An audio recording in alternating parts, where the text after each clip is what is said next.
Hello there, and welcome to the Sleepy Science Channel. Tonight we'll be exploring the gentle rhythm of Earth's seasons, a dance between our planet and the sun that shapes every moment of life. The turning of spring into summer, the fading of autumn into winter, and the endless cycle that connects us all to the cosmos. Above us, the sun traces its path across the sky, higher in summer, lower in winter, painting each season with its own light. But there is so much more than meets the eye.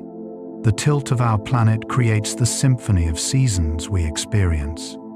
A simple angle of 23.5 degrees changes everything, bringing warmth and cold, growth and rest, light and darkness in turn. The seasons are both familiar and profound, something we live through every year yet never cease to discover anew. If you enjoy these quiet explorations, I invite you to like and subscribe, or share a simple thought down in the comments. It helps others find their way here too, one sleepy soul at a time. But for now, all you need to do is rest, settle in, and allow the calm rhythm of the seasons to carry you. Let's begin. The Earth's tilt creates our seasons. Every season you experience exists because of a gentle tilt. Earth doesn't stand upright as it orbits the sun. Instead, our planet leans at an angle of 23.5 degrees, like a spinning top that has tipped slightly to one side. This tilt remains constant as Earth makes its yearly journey around the sun, but the orientation changes relative to our star. When the northern hemisphere tilts toward the sun, those regions receive more direct sunlight and experience summer. At the same time, the southern hemisphere tilts away, receiving less direct light and experiencing winter. 6 months later, the situation reverses. The southern hemisphere tilts toward the sun and enjoys its summer, while the north shivers through winter. This elegant arrangement means that seasons are always opposite on either side of the equator. When children in New York build snowmen, children in Sydney are swimming at the beach. The tilt is what makes this possible. A cosmic accident frozen into place billions of years ago that now governs the rhythm of life on Earth. Without this tilt, there would be no seasons at all. Every day would be essentially the same, with the sun following the same path across the sky year-round. The equator would remain hot, the poles would stay frozen, and the temperate zones would never know the joy of spring flowers or autumn leaves. That 23.5 degree angle is the gentle hand that paints our world with variety, change, and the endless cycle of renewal. The tilt itself is thought to have resulted from a massive collision early in Earth's history.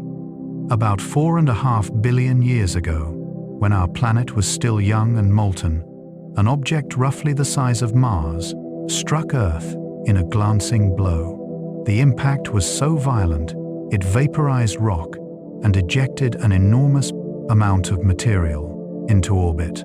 That material eventually coalesced to form the Moon. The collision also knocked Earth off its vertical axis, creating the tilt we experience today.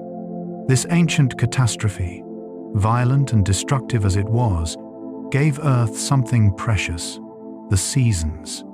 Without that impact, life on our planet might have evolved very differently, or perhaps not at all. The seasonal variations create diverse climates and habitats, driving evolution and adaptation. They create opportunities for different strategies of survival. Some organisms specialize in spring's brief abundance. Others endure winter's harshness. The variety of life on Earth owes much to the variety the seasons provide. The seasons are not caused by distance from the sun. Many people imagine that summer arrives when Earth draws closer to the sun, and winter comes when we drift farther away. It's a reasonable thought, but it's not quite right. Earth's orbit is indeed slightly elliptical, not a perfect circle, which means our distance from the sun does vary throughout the year. But this variation is small. only about 3% difference between our closest and farthest points. More surprisingly, Earth is actually closest to the Sun in early January, during winter in the northern hemisphere, and farthest in early July, during summer. If distance alone determined seasons, both hemispheres would experience summer and winter at the same time.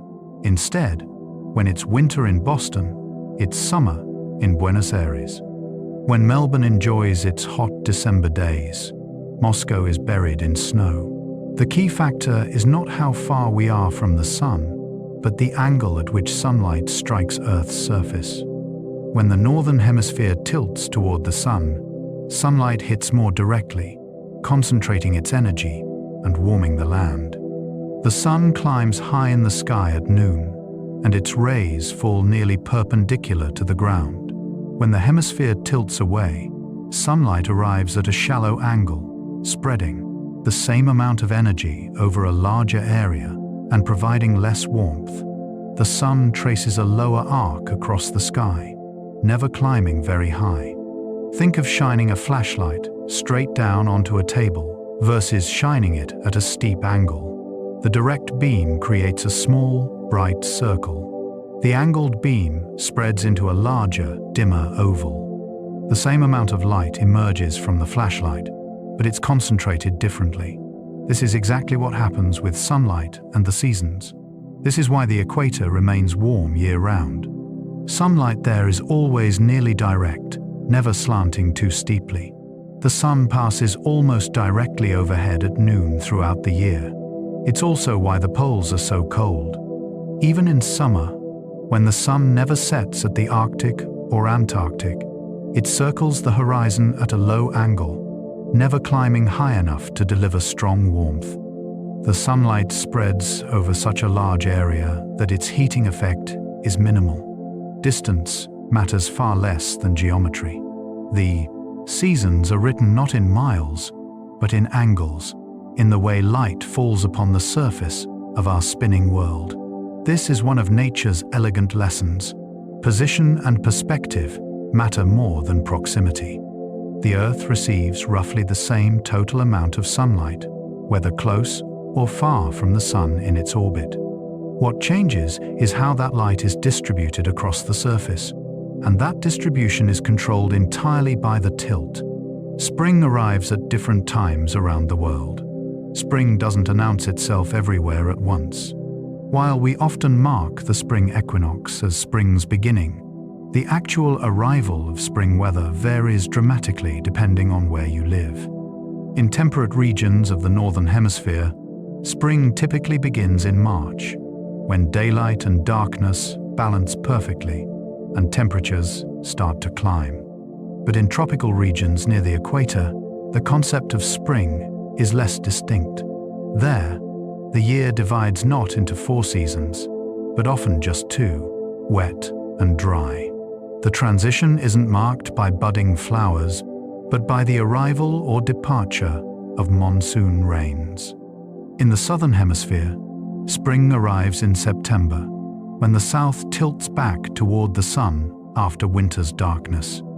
In Australia, September marks the beginning of wildflower season, with vast stretches of outback blooming in carpets of color. In South Africa, jacaranda trees burst into purple blooms, covering streets and parks. The spring in these regions feels different from northern spring, not just because of the opposite calendar timing, but because the ecosystems have evolved their own unique responses to the seasonal shift. Meanwhile, in polar regions, spring is a dramatic awakening. After months of endless night, the sun finally returns to the horizon. The first sunrise after polar night is a celebrated event in Arctic communities. Ice begins to crack and melt, sometimes with sounds like thunder as pressure builds and releases. Animals emerge from hibernation or return from migration. Polar bears with cubs venture out from their dens. Arctic terns arrive from their incredible journey from Antarctica, having followed summer around the world. The transformation can happen quickly, with temperatures rising and life exploding back into action within just a few weeks. The change is so rapid that in some locations, you can almost watch the snow melt and the first green shoots emerge in real time. This compressed spring is an adaptation to the short growing season. Plants and animals must complete their reproductive cycles in just a few months before winter returns. Even within a single country, spring can arrive at vastly different times.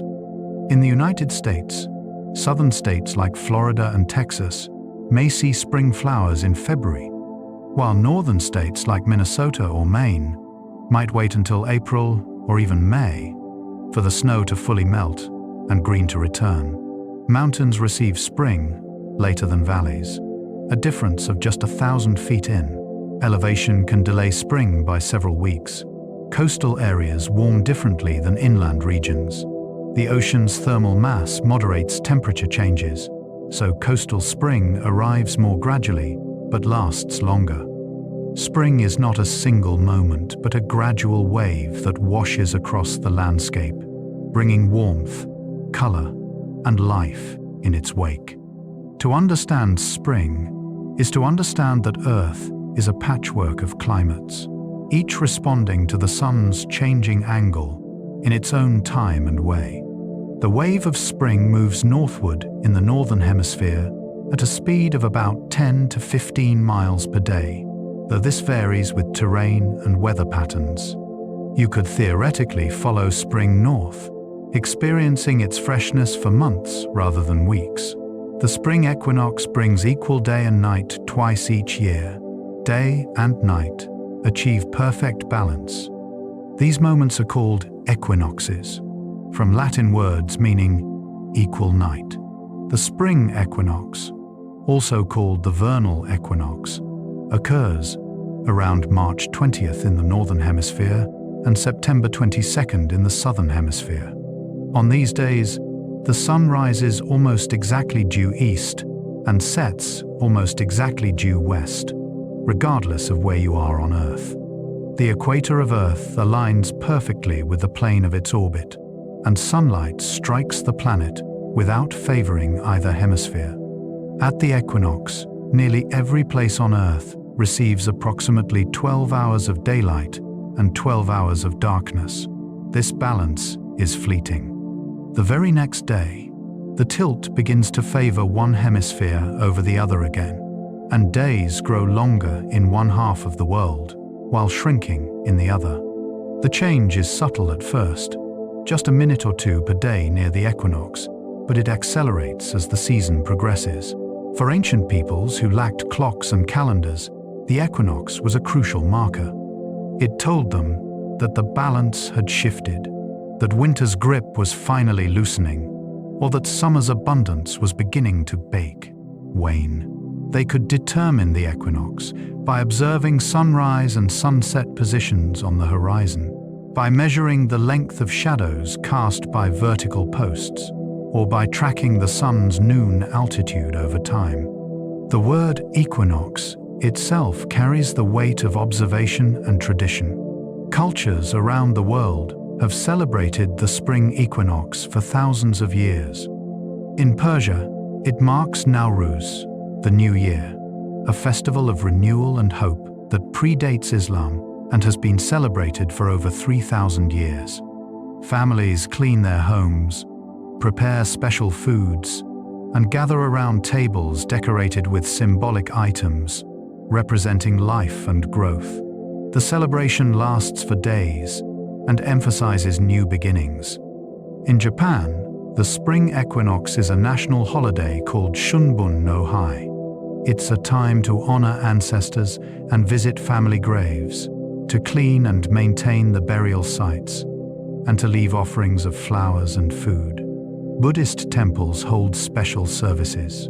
The day is also associated with the blooming of cherry blossoms, which often occurs around the same time, adding natural beauty to the spiritual observance. Christian Easter is calculated based on the spring equinox, falling on the first Sunday after the first full moon following the equinox. This means Easter can occur anywhere from late March to late April. The connection to the equinox ties Easter to ancient spring festivals that celebrated rebirth and renewal, themes that aligned naturally with the Christian message of resurrection. Many Easter traditions, from eggs to rabbits, derive from pre-Christian spring fertility symbols. Even today, the equinox reminds us that Earth's journey around the sun is not random but rhythmic, a cosmic dance with steps that can be predicted and celebrated. Modern astronomical calculations can determine the exact moment of the equinox down to the second, but the experience of equal day and night remains viscerally meaningful. To witness the equinox is to feel the planet shifting beneath your feet, tilting toward warmth and light once more. Ancient peoples built monuments aligned with the equinoxes. Long before modern astronomy, humans tracked the sun's journey with astonishing precision. Across the world, ancient civilizations constructed monuments that aligned perfectly with the rising or setting sun on the equinoxes and solstices. These structures were not merely symbolic, they were functional calendars, tools for tracking time and ensuring that planting and harvesting happened at the right moments. The stakes were high. Misjudge the seasons, and crops could fail, bringing famine.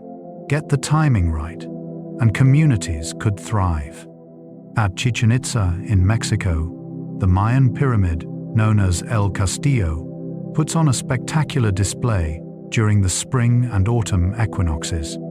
As the sun sets, shadows cast by the pyramid step terraces create the illusion of a serpent descending the northern staircase.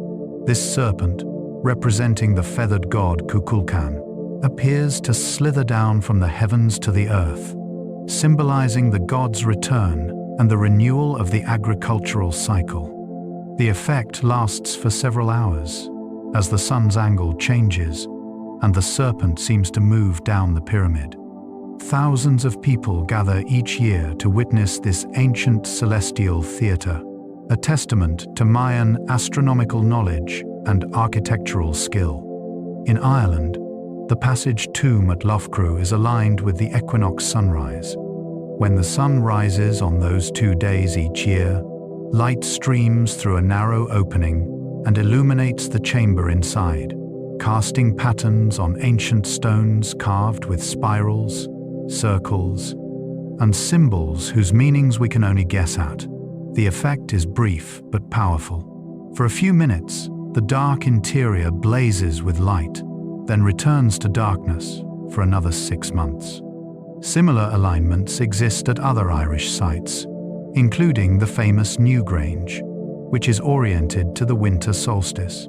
Angkor Wat in Cambodia, one of the largest religious monuments in the world, is precisely aligned so that on the spring equinox, the sun rises directly over the central tower when viewed from the western entrance. The alignment is no accident. The temple's builders possessed sophisticated astronomical knowledge and incorporated it into the structure's design. The equinox sunrise marks the beginning of the Khmer New Year, and even today, celebrations take place at the temple during this time. Native American medicine wheels, circular stone arrangements found across the Great Plains, often incorporate astronomical alignments. The Bighorn medicine wheel in Wyoming has cairns that mark the rising points of certain stars and the summer solstice sunrise. While not specifically equinox aligned, these structures demonstrate that indigenous peoples of North America also tracked celestial events and incorporated them into sacred structures and seasonal ceremonies. Stonehenge in England is perhaps the most famous astronomically aligned monument. While it's better known for its summer solstice alignment, the entire structure incorporates multiple celestial alignments, including equinox positions. The effort required to construct Stonehenge was enormous, involving the transport of massive stones over hundreds of miles and the coordinated labor of many people over generations. That such effort was dedicated to tracking the sun and seasons shows how central these cycles were to ancient life. These monuments are testaments to humanity's deep connection with the seasons. Our ancestors didn't merely observe the equinoxes, they honored them, built temples to frame them, and wove them into the fabric of their cultures and survival strategies. To stand at these sites today is to feel the continuity of human experience across millennia, all of us watching the same sun, marking the same celestial moments, celebrating the same turning of the wheel. Spring awakens life after winter's sleep. Spring is a season of awakening. After months of cold and dormancy, life returns with explosive energy. Trees that stood bare and skeletal through winter suddenly burst into bud. Within days, they're clothed in fresh green leaves. The transformation is so rapid, you can almost watch it happen. One morning, the tree is bare, and by evening, tiny green points have emerged from every twig. Within a week, those points have unfurled into leaves. Flowers push through soil that was frozen solid just weeks before, their blooms painting meadows and gardens with color. Daffodils, tulips, and crocuses are among the first, followed by a succession of others as the season progresses. Each species has its own schedule, creating a parade of blooms that extends from earliest spring into summer. The air fills with the sound of bird song as migrants return from warmer climates and resident birds begin their nesting. The dawn chorus, nearly silent through winter, builds into a symphony. Insects emerge. Bees resume their work, and the hum of life grows louder each day. Bumblebees, queen ants, and butterflies that overwintered as adults emerge from hibernation, hungry and ready to reproduce. Soon, they're joined by newly hatched generations. Caterpillars appear on leaves, spiders spin webs, and beetles scurry across the warming ground. The insect world's awakening is essential. These creatures pollinate plants, decompose organic matter, and provide food for countless other animals. This awakening is not random. It's triggered by a combination of lengthening daylight and warming temperatures. Many plants and animals have internal clocks, circadian rhythms that respond to these cues, telling them when it's safe to emerge, bloom, or reproduce. Some plants require a certain number of hours of cold before they'll break dormancy, a mechanism that prevents them from being fooled by brief warm spells in midwinter. Only after winter has truly passed will spring warmth trigger growth. Cherry blossoms in Japan bloom in a wave that moves northward as spring advances, a phenomenon so predictable that meteorologists issue sakura forecasts tracking the blooming front. The blossoms begin in the south in late March and gradually progress northward, reaching Hokkaido by early May. The arrival of cherry blossoms is celebrated with hanami, flower viewing parties, where people gather under blooming trees to appreciate their brief beauty and reflect on the fleeting nature of life. In North America, the return of robins and the croaking of spring peepers, tiny frogs that hibernate in leaf litter, signal that winter has truly ended. The spring peeper's chorus can be almost deafening on warm evenings, thousands of frogs calling simultaneously in wetlands and forests. Each male inflates a vocal sac to amplify his call, competing for females' attention. The sound is one of spring's most distinctive features in eastern North America. Hibernating animals stir and emerge from their dens. Bears, having slept through the coldest months without eating or drinking, wake hungry and begin foraging. Female bears emerge with cubs born during hibernation, tiny when born but grown enough to follow their mother into the spring world. Ground squirrels pop up from their burrows, blinking in the bright light. Bats leave their caves, ready to feed on emerging insects. Woodchucks, having lost a third or more of their body weight during winter sleep, begin eating voraciously to rebuild their strength. Even plants that seemed dead through winter were merely dormant, conserving energy underground in roots and bulbs. Now they channel that stored energy into rapid growth. Spring is a reminder that life is resilient, that winter's harshness is temporary, and that renewal is built into the very fabric of nature. Each spring, no matter how harsh the preceding winter, the world comes alive again. The consistency of this renewal has sustained hope throughout human history. Spring always comes. Life always returns. The first flowers of spring are often the hardiest. The earliest spring flowers are heroes of resilience. While most plants wait for warmer, safer conditions, a few brave species push through snow and frozen ground to bloom when winter has barely loosened its grip.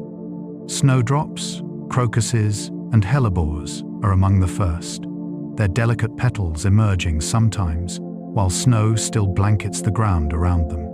The sight of a purple crocus pushing through white snow is startling and beautiful, a bold declaration that spring has begun.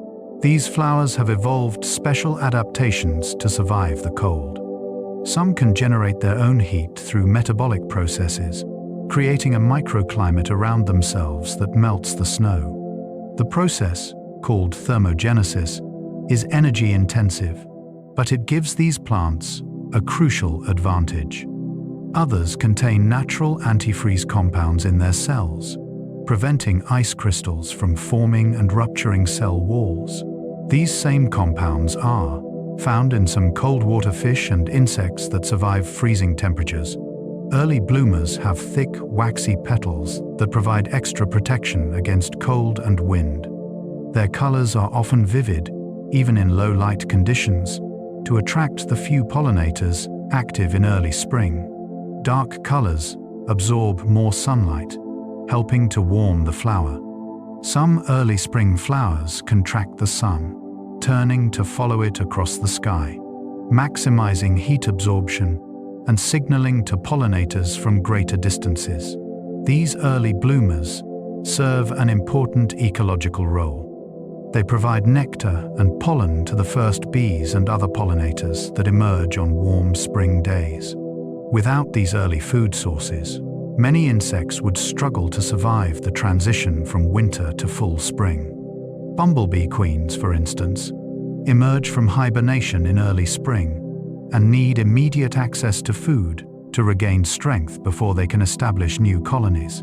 Early flowers provide that lifeline. The flowers, in turn, benefit from reduced competition. By blooming before trees leaf out and shade the forest floor, they capture precious sunlight. By the time summer arrives and the canopy closes overhead, these spring ephemerals have already completed their life cycle, storing energy in bulbs or roots for the next year. They grow, bloom, get pollinated, set seed, and die back, all within a few weeks. For the rest of the year, they exist underground, dormant, and waiting. In folklore and poetry, early spring flowers symbolize hope, renewal, and perseverance. To see a crocus pushing through snow is to witness determination in its purest form, a small burst of color defying the cold. These flowers remind us that even in harsh conditions, beauty finds a way.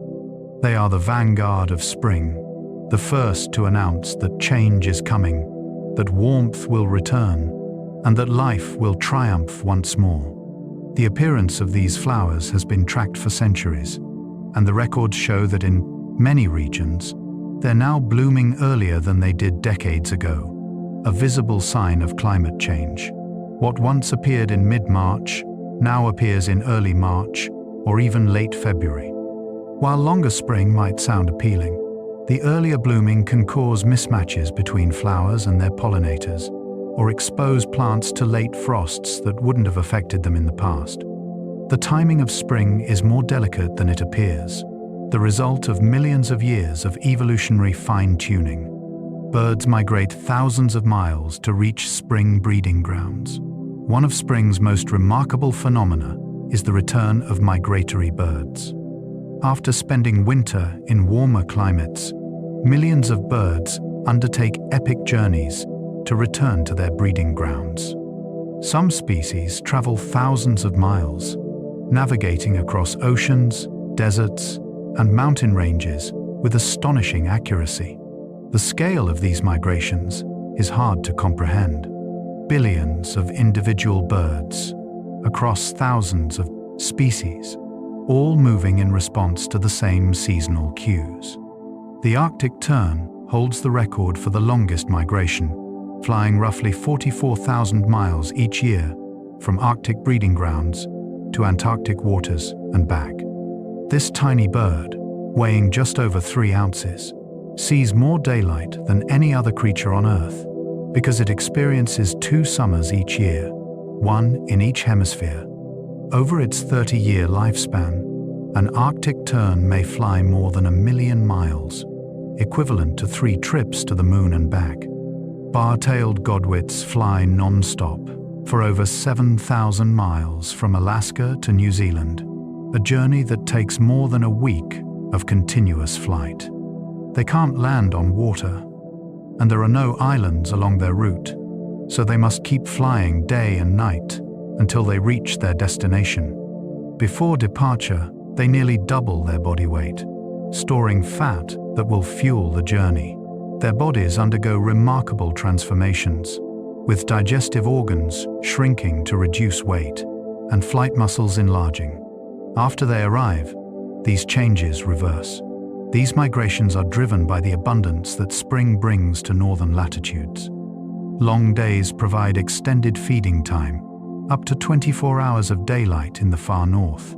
The explosion of insects, plants, and other food sources allows birds to raise their young successfully. A single pair of birds might feed their chicks hundreds of caterpillars per day. Such abundance is only available during the brief northern summer. Many birds return to the exact same nesting sites year after year, sometimes to the same tree or even the same branch. They recognize landmarks, both visual and geographic. Some birds that nest in urban areas have been documented returning to the same city block, even the same building. This site fidelity is remarkable given the vast distances traveled. How they navigate remains partially mysterious, but scientists believe birds use a combination of cues: the position of the sun and stars, Earth's magnetic field, visual landmarks, smell, and even infrasound from ocean waves and distant mountains. The timing of migration is crucial. Arrive too early, and food may still be scarce, with snow still covering the ground and insects not yet emerged. Late snowstorms can be devastating for early arrivals.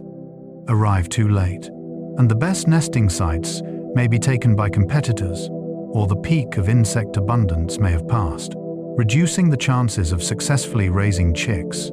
Birds have evolved to time their migrations precisely, departing their wintering grounds at just the right moment to arrive when conditions are optimal. Climate change is disrupting these ancient patterns. Warmer springs cause insects and plants to emerge earlier, but some birds haven't adjusted their migration timing accordingly. They arrive to find that peak food availability has already passed, a phenomenon called phenological mismatch. Their chicks may hatch after the abundance of caterpillars has declined, reducing survival rates.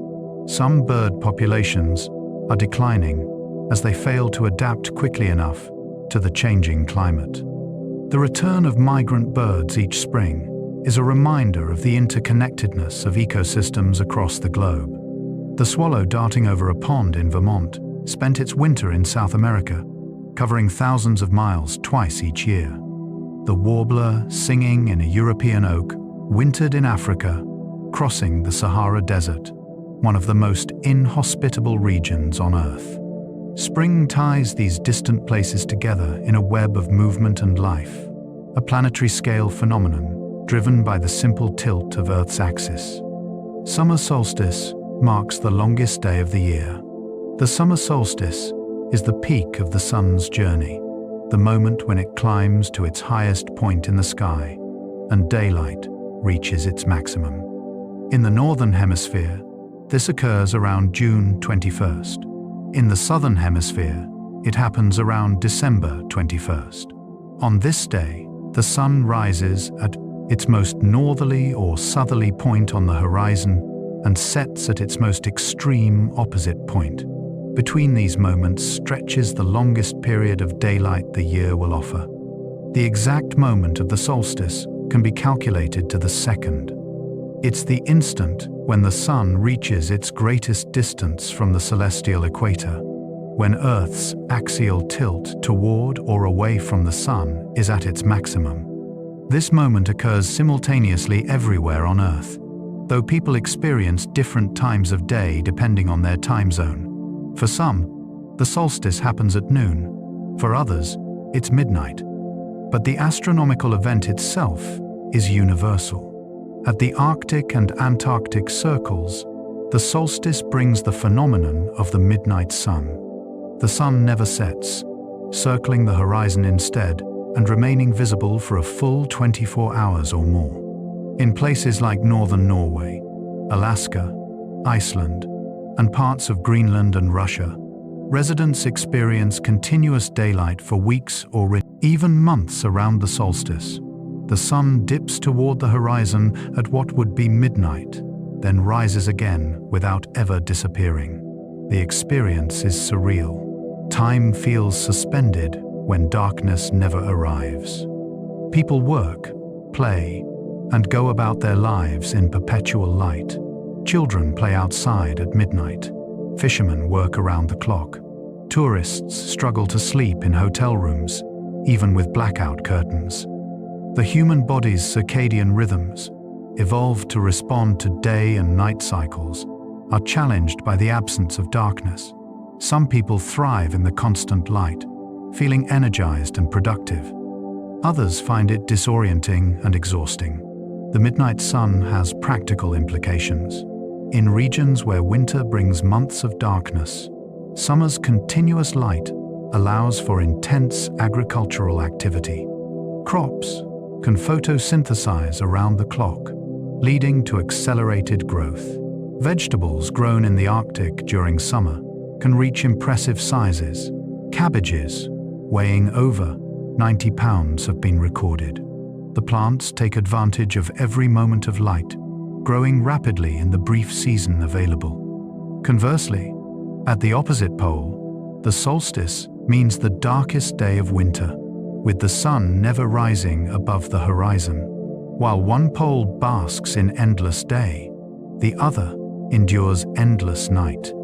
In these regions, the solstice is not a celebration of light, but an acknowledgement of darkness's peak, and the knowledge that from this point forward, the sun will begin its return. The symmetry is perfect and beautiful in its own way, a reminder that Earth's tilt creates opposite experiences simultaneously.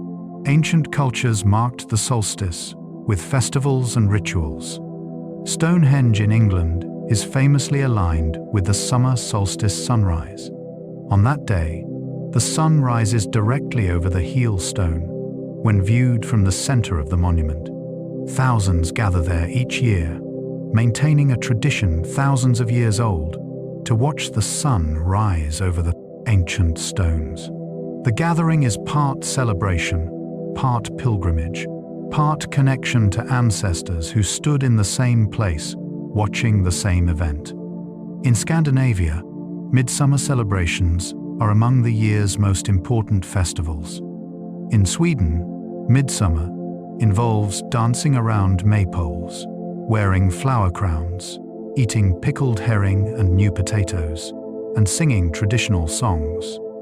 Bonfires are lit to celebrate the light and ward off evil spirits. The celebration has pre-Christian roots, honoring the sun at its peak and seeking blessings for crops and livestock.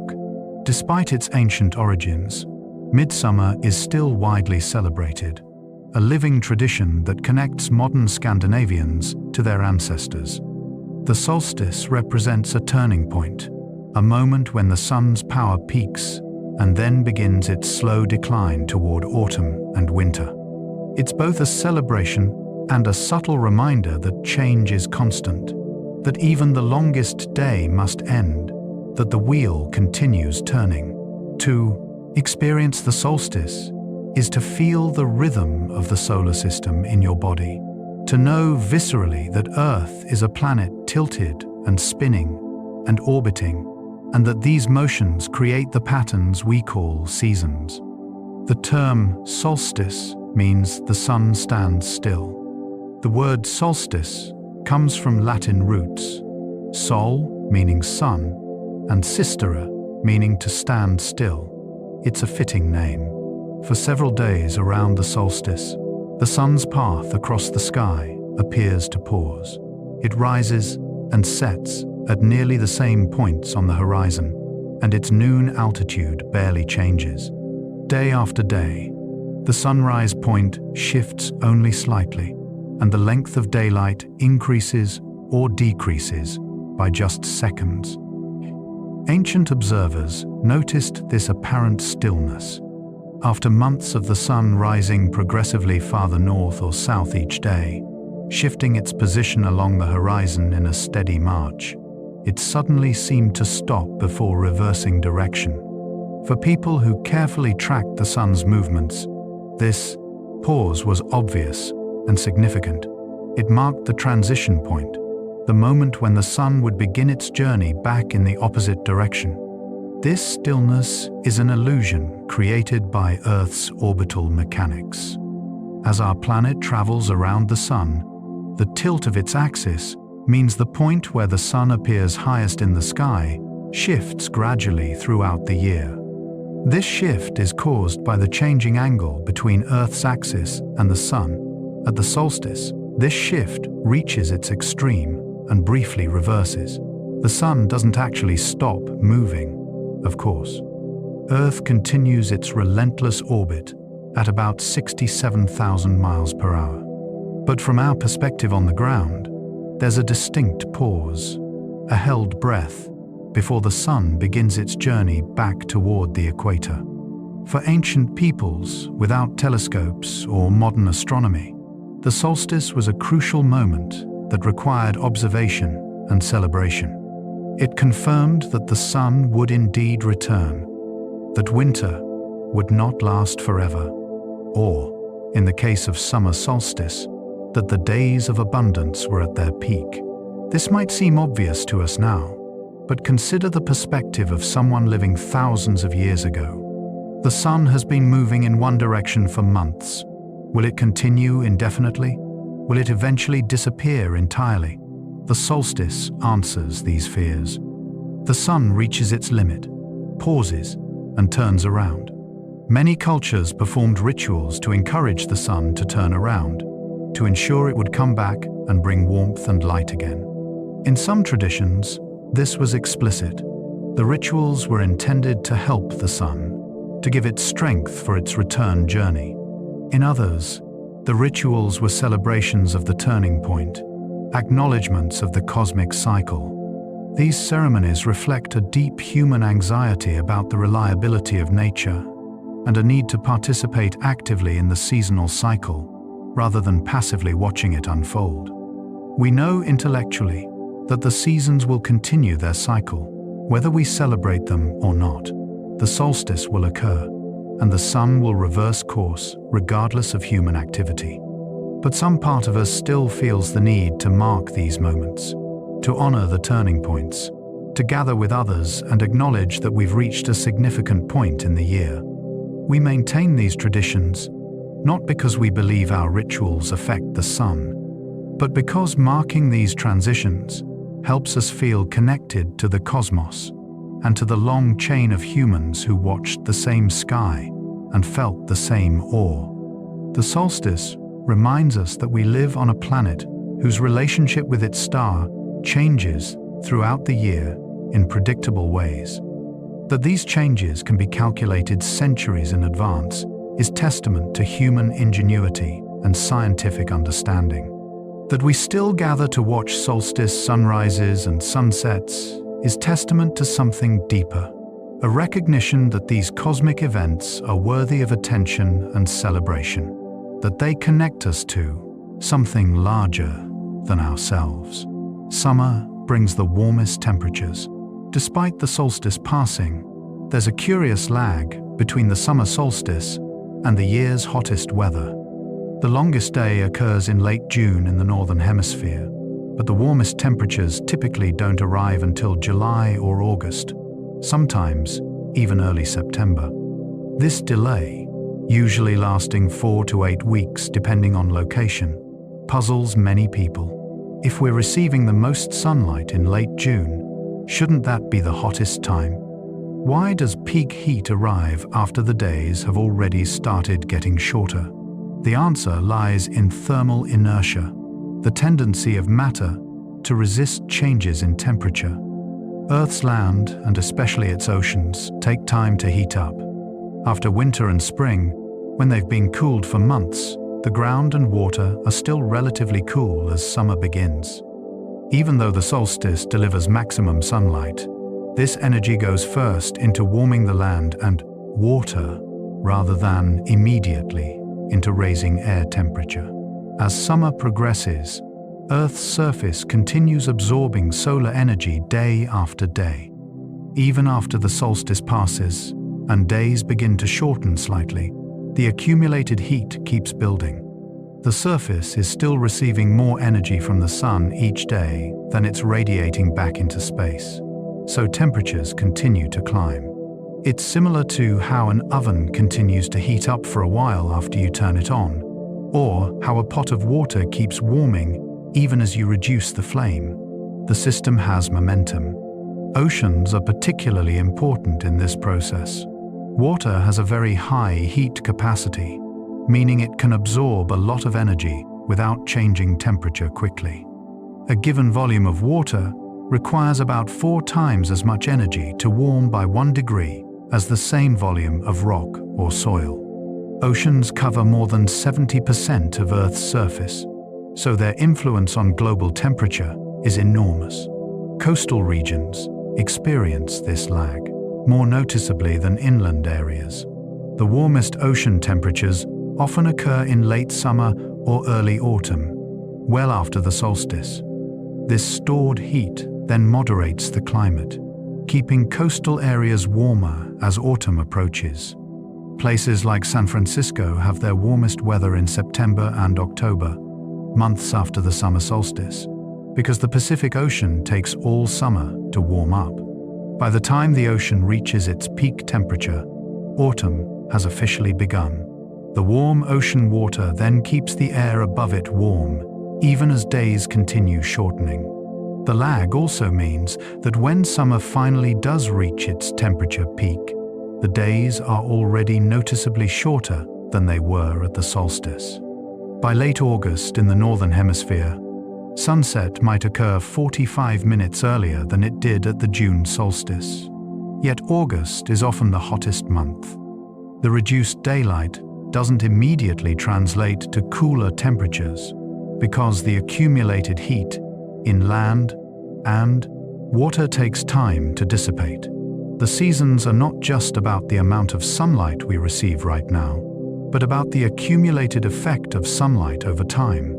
Nature operates on a delayed schedule, warming and cooling gradually, buffering against rapid change. This thermal inertia gives ecosystems and organisms time to adjust, creating a more stable environment than would exist if temperature responded instantly to sunlight. Imagine if temperature changed immediately with day length. The swings would be dramatic and destabilizing. The thermal lag smooths these transitions, making the seasons feel more gradual and manageable. Different surfaces absorb and release heat at different rates, creating microclimates within larger seasonal patterns. Dark soil warms faster than light sand. Forests stay cooler than open fields because trees provide shade and release moisture that cools the air. Cities create heat islands, where pavement and buildings absorb and retain more heat than more surrounding rural areas. These variations add texture to the broad pattern of seasonal change, creating diverse conditions even within small geographic areas. Cicadas emerge in summer after years underground. Summer's soundtrack often includes the buzz and drone of cicadas, insects that produce some of the loudest biological sounds on Earth. Male cicadas sing to attract mates, and their collective chorus can reach over 100 decibels, as loud as a chainsaw or motorcycle. But cicadas are remarkable for more than their volume.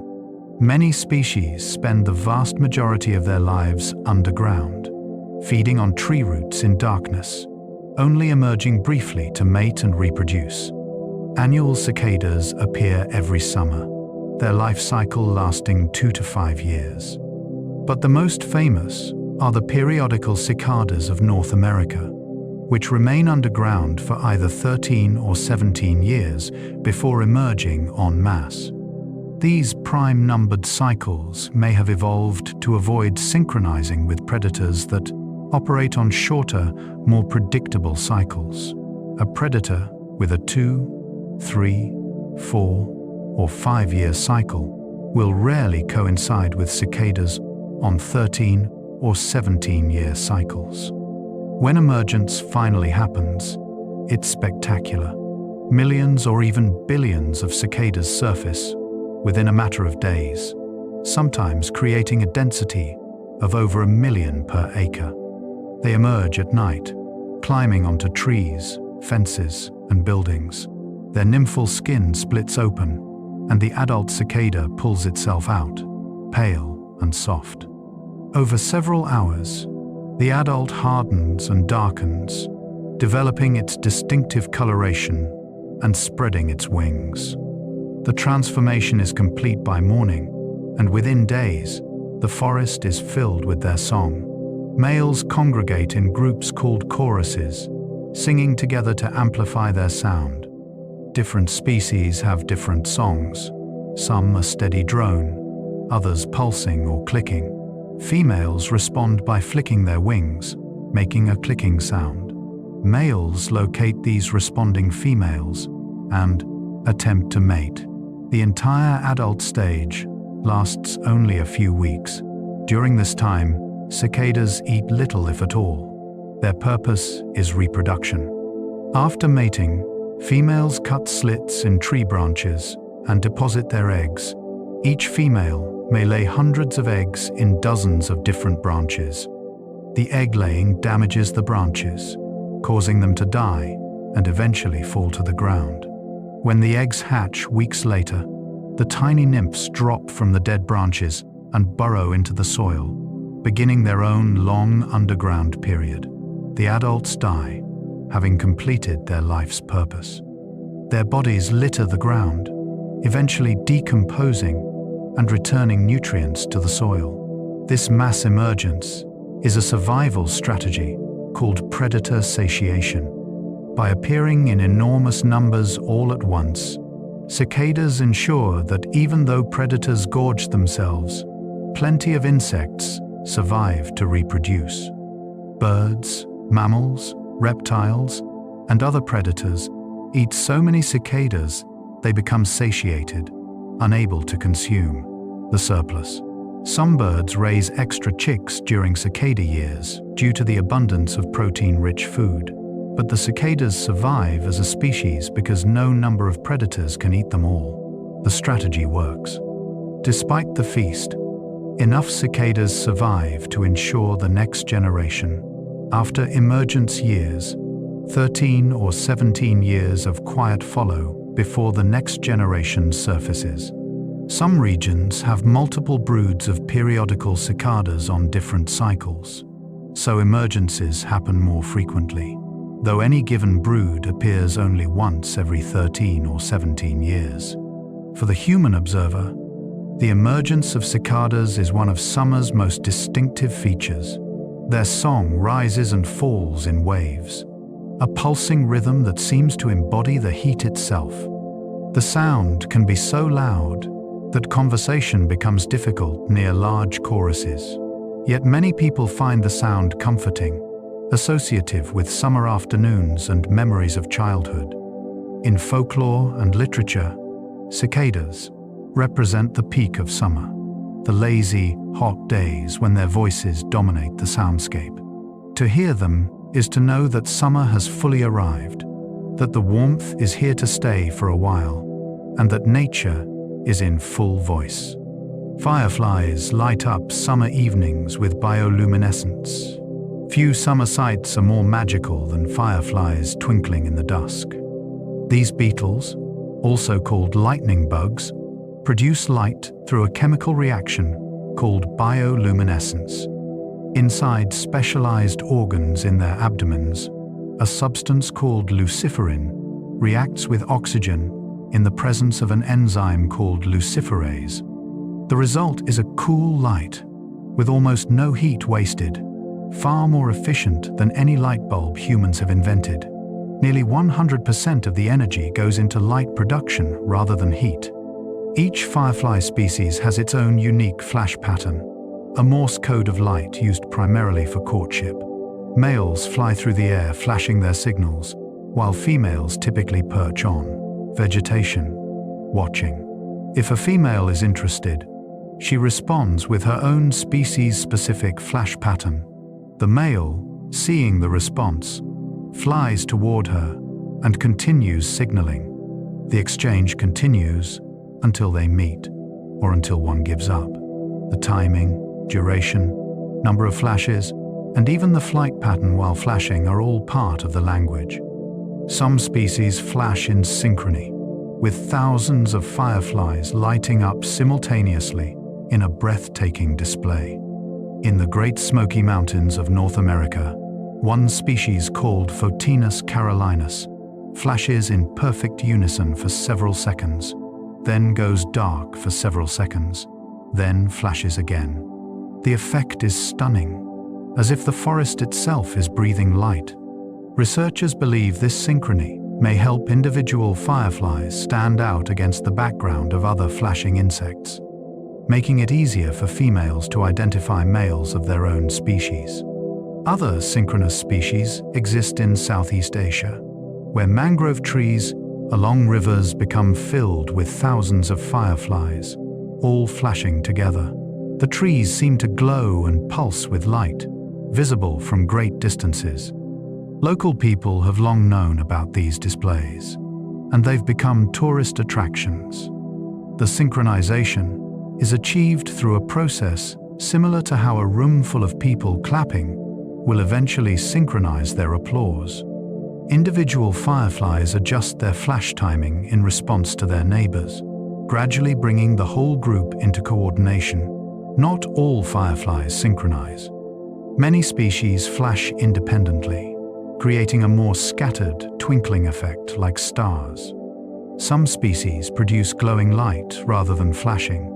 The larvae and even the eggs of some species glow, earning names like glowworms. In some species, females are wingless and resemble larvae, remaining on the ground and glowing to attract flying males. These diverse strategies all serve the same purpose: finding mates in the darkness. Firefly populations have declined in many areas due to habitat loss, pesticide use, and light pollution. Artificial lights interfere with their ability to see and respond to each other's signals, disrupting their courtship.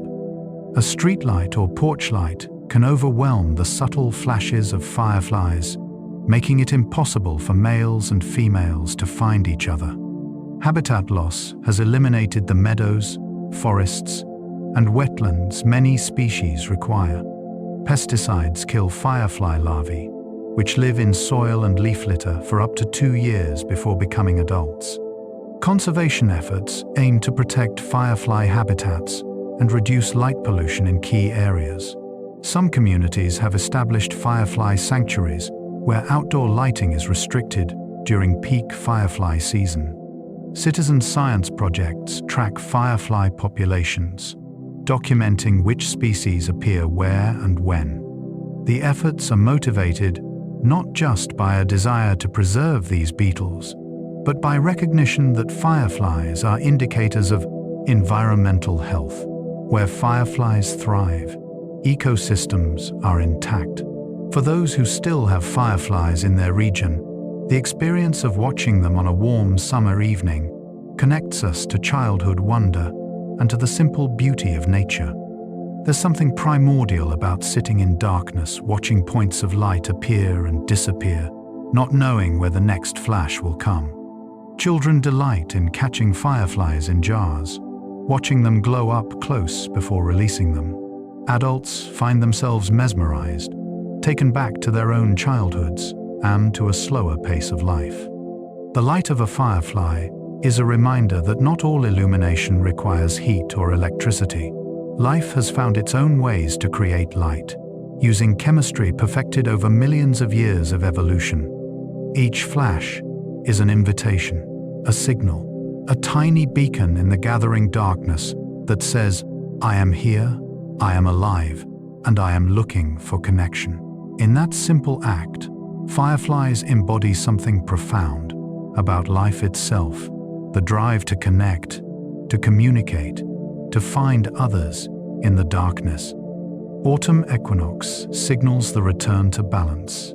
As summer wanes and the air begins to cool, the autumn equinox arrives, bringing day and night back into balance. Around September 22nd in the northern hemisphere and March 20th in the southern hemisphere, the sun crosses the celestial equator, heading toward the opposite hemisphere. Once again, daylight and darkness each claim roughly 12 hours, and the sun rises due east and sets due west, just as it did at the spring equinox 6 months earlier.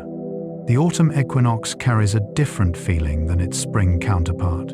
Spring's equinox is anticipatory, a promise of warmth and growth to come, a celebration of increasing light. Autumn's equinox is reflective, a moment of harvest and preparation, an acknowledgement of decreasing light. The abundance of summer is gathered in. Crops are collected, preserves are made, and thoughts turn toward the coming cold. There's a bittersweet quality to autumn, a recognition that beauty is often fleeting. The quality of light changes after the autumn equinox. Summer's bright, almost harsh light softens into autumn's golden glow. The sun, now lower in the sky, creates longer shadows and more diffuse illumination. Photographers call this the golden hour, though in autumn it can last much of the day. The light becomes warm and gentle, painting everything it touches with amber and honey tones. This beautiful light is a direct result of the sun's lower angle, which causes its rays to travel through more atmosphere, filtering out blue wavelengths and leaving the warmer reds and yellows. Many cultures celebrate the autumn equinox as a harvest festival. In China and Vietnam, the Mid-Autumn Festival features mooncakes, lanterns, and family gatherings. The festival coincides with the full moon nearest the autumn equinox, called the harvest moon. Families come together to appreciate the moon's beauty and give thanks for the harvest. Children carry lanterns in processions, and traditional foods are shared. The festival has been celebrated for over 3,000 years. In North America, Thanksgiving echoes older harvest celebrations, a time to give thanks for the bounty that will sustain communities through winter. Though the modern American Thanksgiving occurs in November, its spiritual roots reach back to harvest festivals that typically occurred closer to the autumn equinox. Indigenous peoples throughout North America held various harvest ceremonies, giving thanks to the earth and to the spirits for providing food. European settlers brought their own harvest traditions, and these merged and evolved into modern Thanksgiving. Japan's autumn equinox, like the spring one, is a national holiday called Shubun no Hai. It's a time to honor ancestors, visit and clean family graves, and leave offerings. Buddhist temples hold services, and many people take time to reflect on the passing year. The day is also associated with red spider lilies, which bloom around the equinox, their vivid red flowers appearing almost overnight in fields and along roadsides. In the neo-pagan tradition of Wicca, the autumn equinox is celebrated as Mabon, a time of balance and thanksgiving. Practitioners give thanks for the year's abundance and prepare for the coming darkness. Altars are decorated with autumn leaves, apples, grapes, and other harvest items. Rituals focus on balance, both the balance of day and night at the equinox and the need for balance in one's own life. These traditions reflect humanity's deep connection to the agricultural cycle, even in modern societies where most people are far removed from farming. The patterns persist because they speak to something fundamental in human experience. We mark time by harvests and plantings, by light and darkness, by the cycles we observe in the natural world. Even city dwellers feel the shift as autumn arrives, sensing that something is changing, that a threshold is being crossed. The equinox is a threshold, a doorway between the light half of the year and the dark half. After this point, nights grow longer than days in one hemisphere, and the balance tips toward darkness. It's a natural time for reflection, for taking stock of what has been accomplished and what remains to be done before winter's arrival. Questions arise naturally at this time. Did I do what I set out to do? What do I need to let go of? What do I need to prepare? How will I sustain myself through the dark months ahead? To witness the autumn equinox is to feel time's passage, to sense the wheel turning toward rest and renewal. It's a moment of equilibrium before the descent into winter, a last balanced breath before the exhale. The equinox invites us to pause and consider both what we've gained and what we're losing as the seasons turn. Leaves change color in autumn's cooling temperatures. Autumn's most iconic feature is the transformation of leaves. Across temperate forests, green gives way to brilliant reds, oranges, yellows, and purples. This annual display draws millions of tourists to regions known for fall foliage, from New England to the mountains of Japan, from the forests of Bavaria to the hills of Korea. But this beauty serves a purpose beyond aesthetics. The color change is part of how deciduous trees prepare for winter, a carefully orchestrated shutdown that allows them to survive months of cold. During spring and summer, leaves are factories of photosynthesis, using chlorophyll to capture sunlight and convert it, along with water and carbon dioxide, into sugars that fuel the tree's growth. Chlorophyll is green, which is why leaves appear that color throughout the growing season. The green is so dominant, it masks other pigments that are also present in the leaf.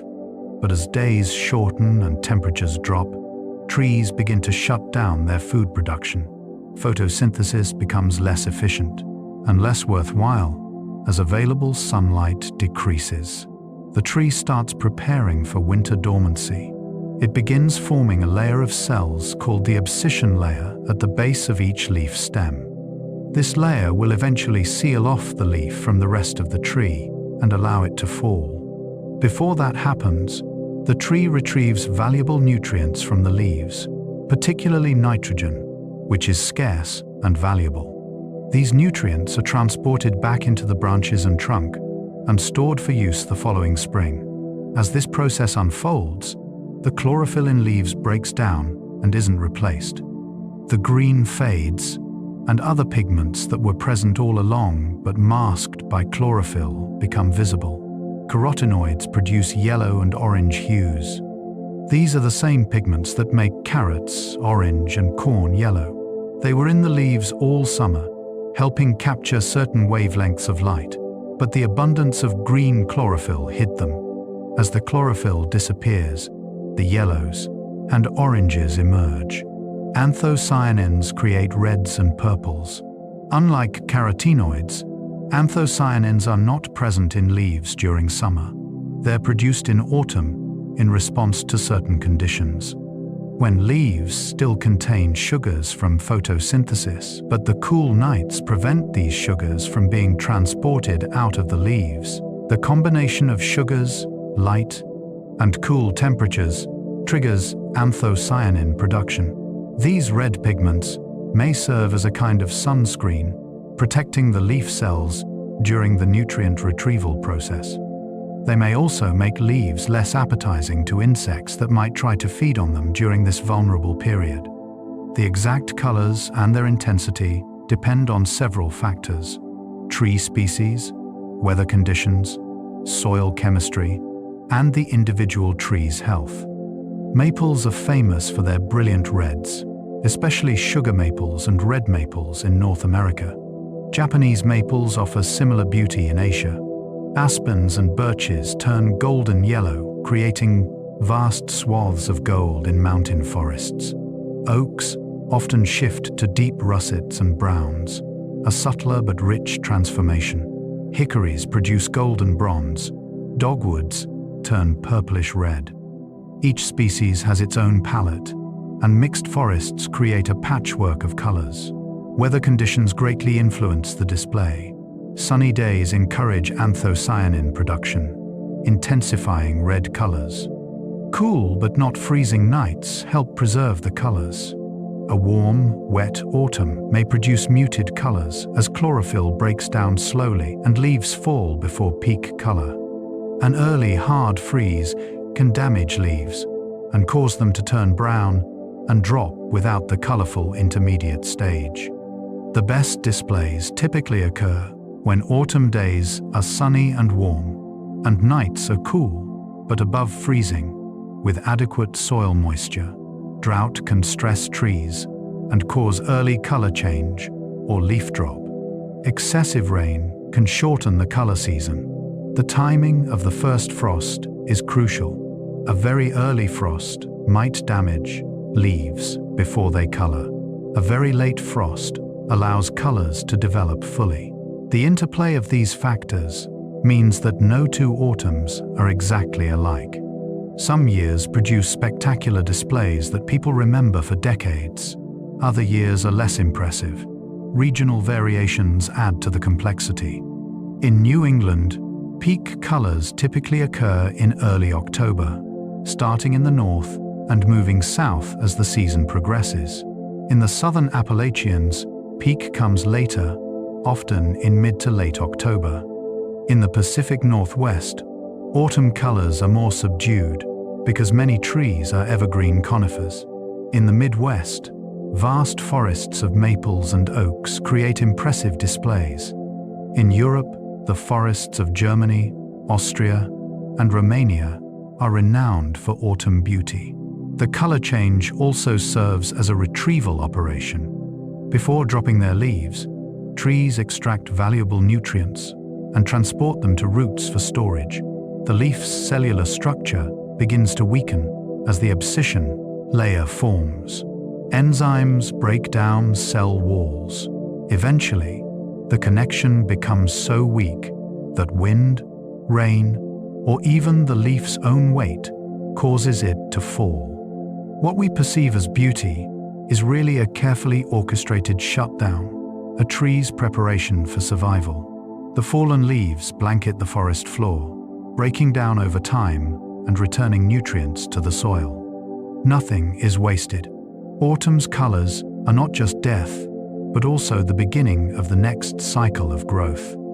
The leaves become soil, which nourishes future growth, which becomes new leaves, which eventually fall and become soil again. The cycle is complete and self-sustaining, elegant in its efficiency. Autumn harvests have shaped human civilizations. For most of human history, autumn meant survival. It was the season when crops were gathered, when the success or failure of the year's agriculture became clear. A good harvest meant full bellies through winter, seed for next year's planting, surplus to trade, and security. A poor harvest meant hunger, difficult choices about who would eat and who would go without, and in extreme cases, starvation. This high-stakes reality shaped societies, cultures, religions, and entire civilizations. The development of agriculture itself, roughly 10,000 years ago, fundamentally changed human civilization. Before agriculture, humans lived as hunter-gatherers, following animal herds and seasonal plant availability. Life was mobile and precarious.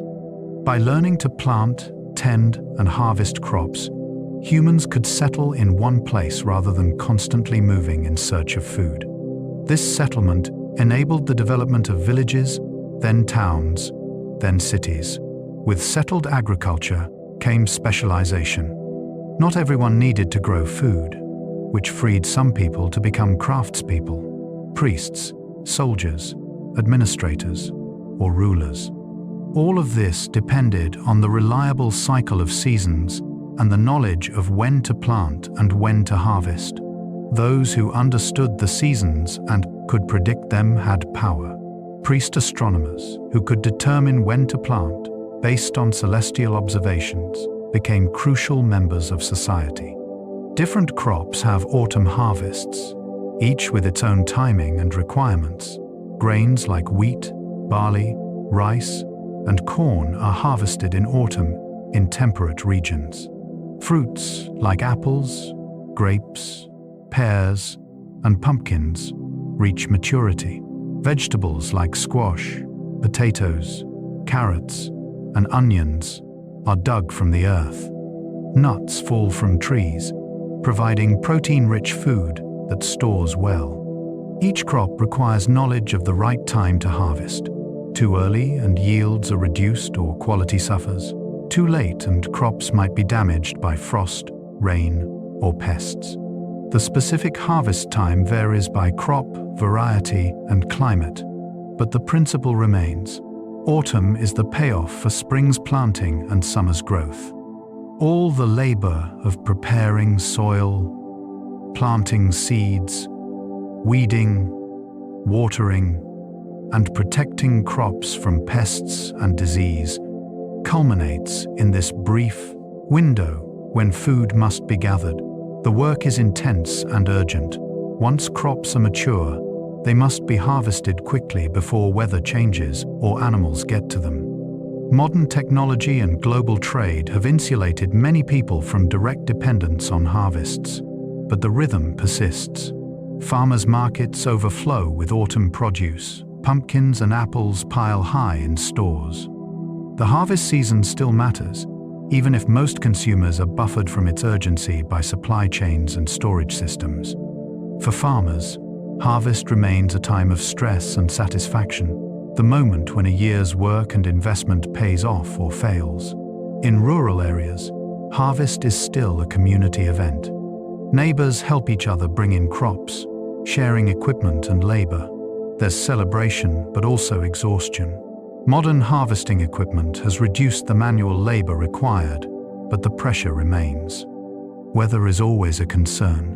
Will the crops come in before the first frost? Will heavy rain delay harvest and damage crops? Will equipment break down at a crucial moment?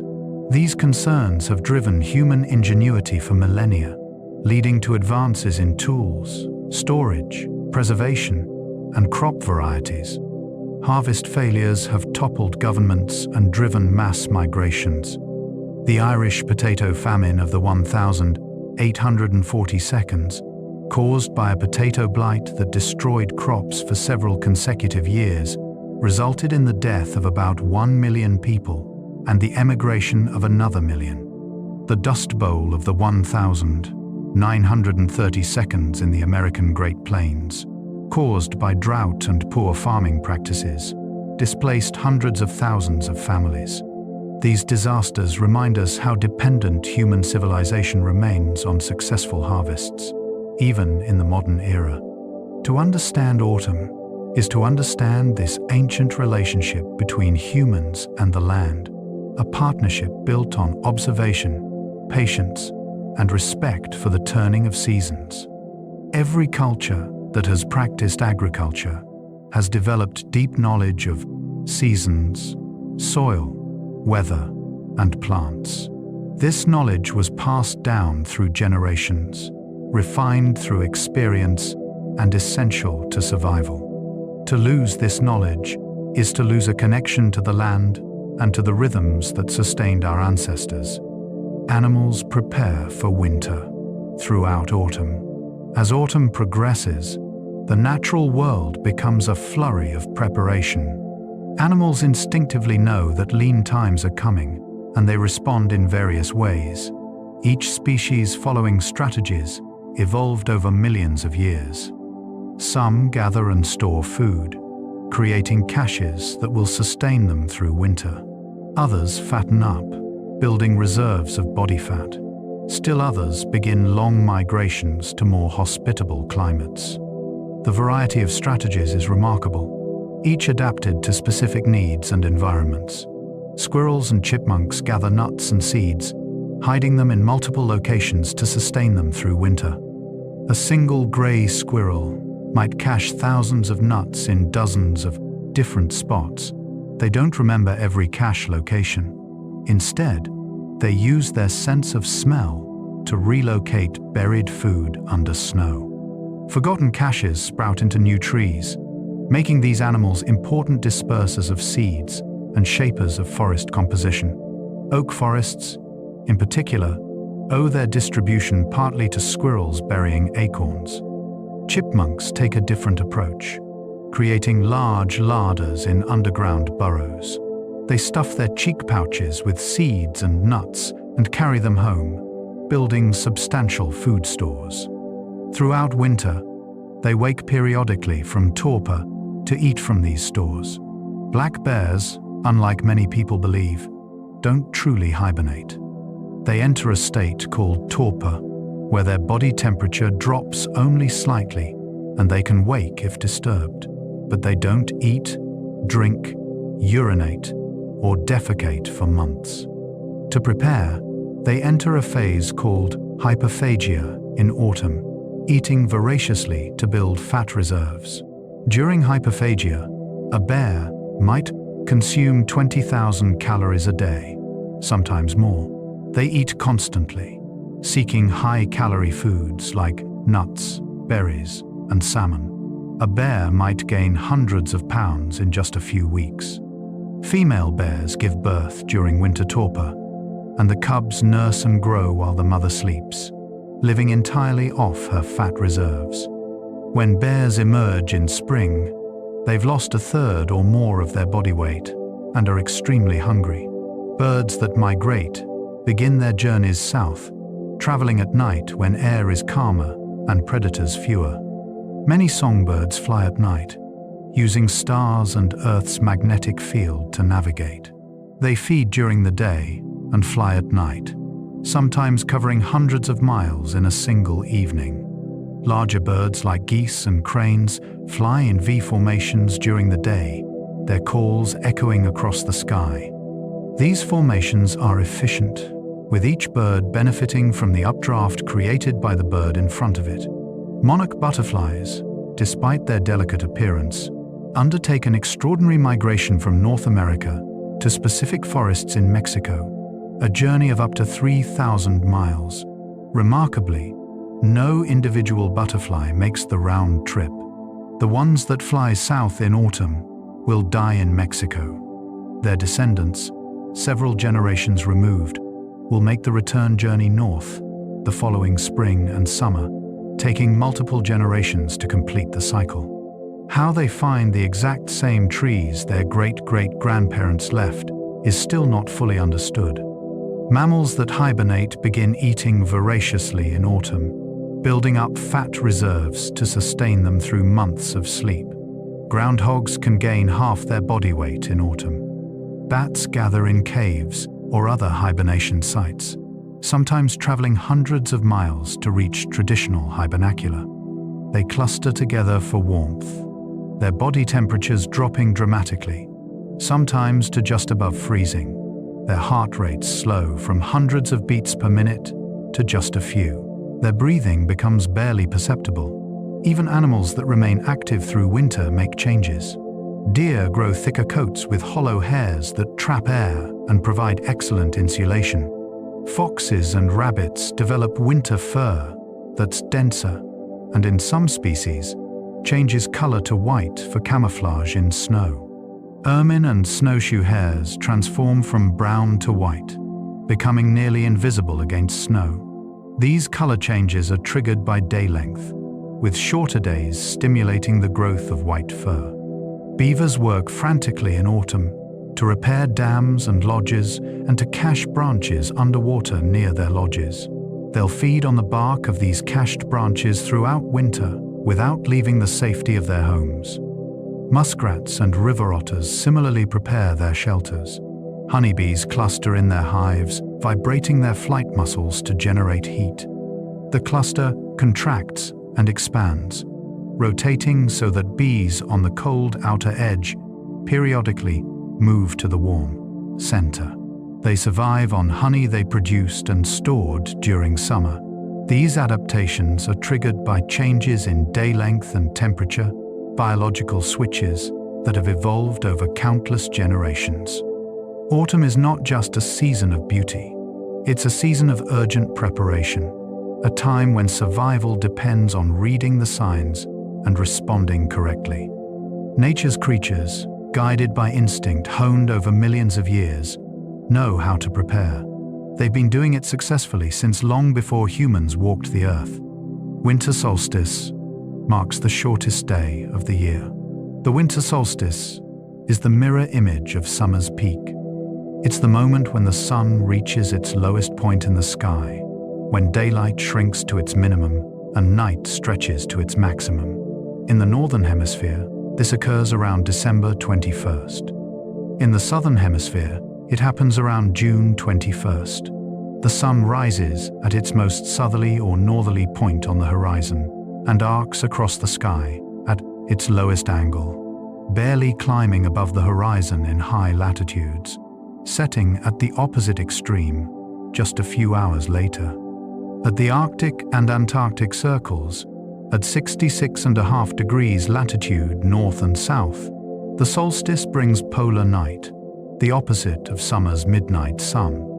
The sun never rises above the horizon, leaving these regions in twilight or complete darkness for 24 hours or more.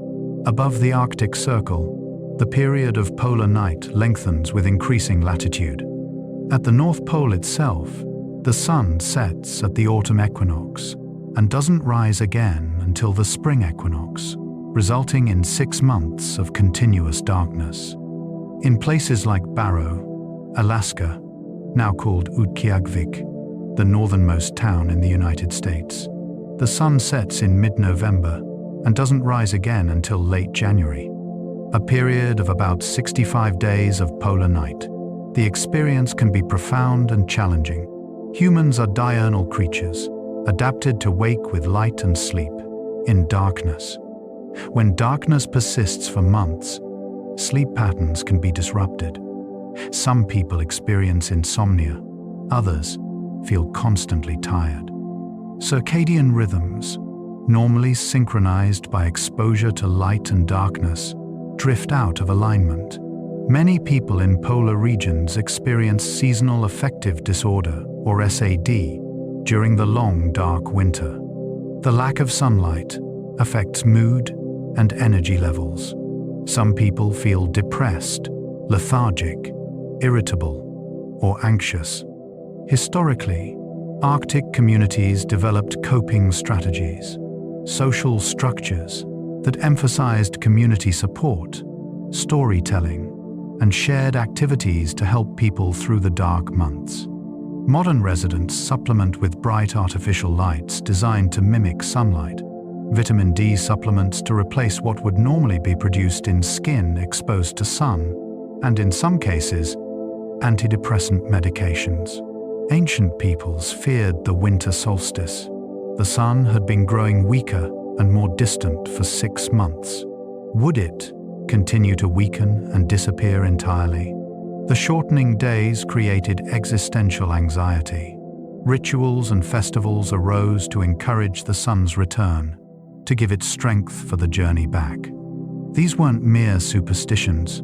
They were psychological necessities, ways of coping with the very real hardships of winter and with the uncertainty of survival. The Roman festival of Saturnalia occurred around the winter solstice, a week of feasting, gift-giving, and role reversals, where social norms were temporarily relaxed. Slaves might be served by masters. Courts closed. War was postponed. The festival was a release valve for social pressures and a celebration of community.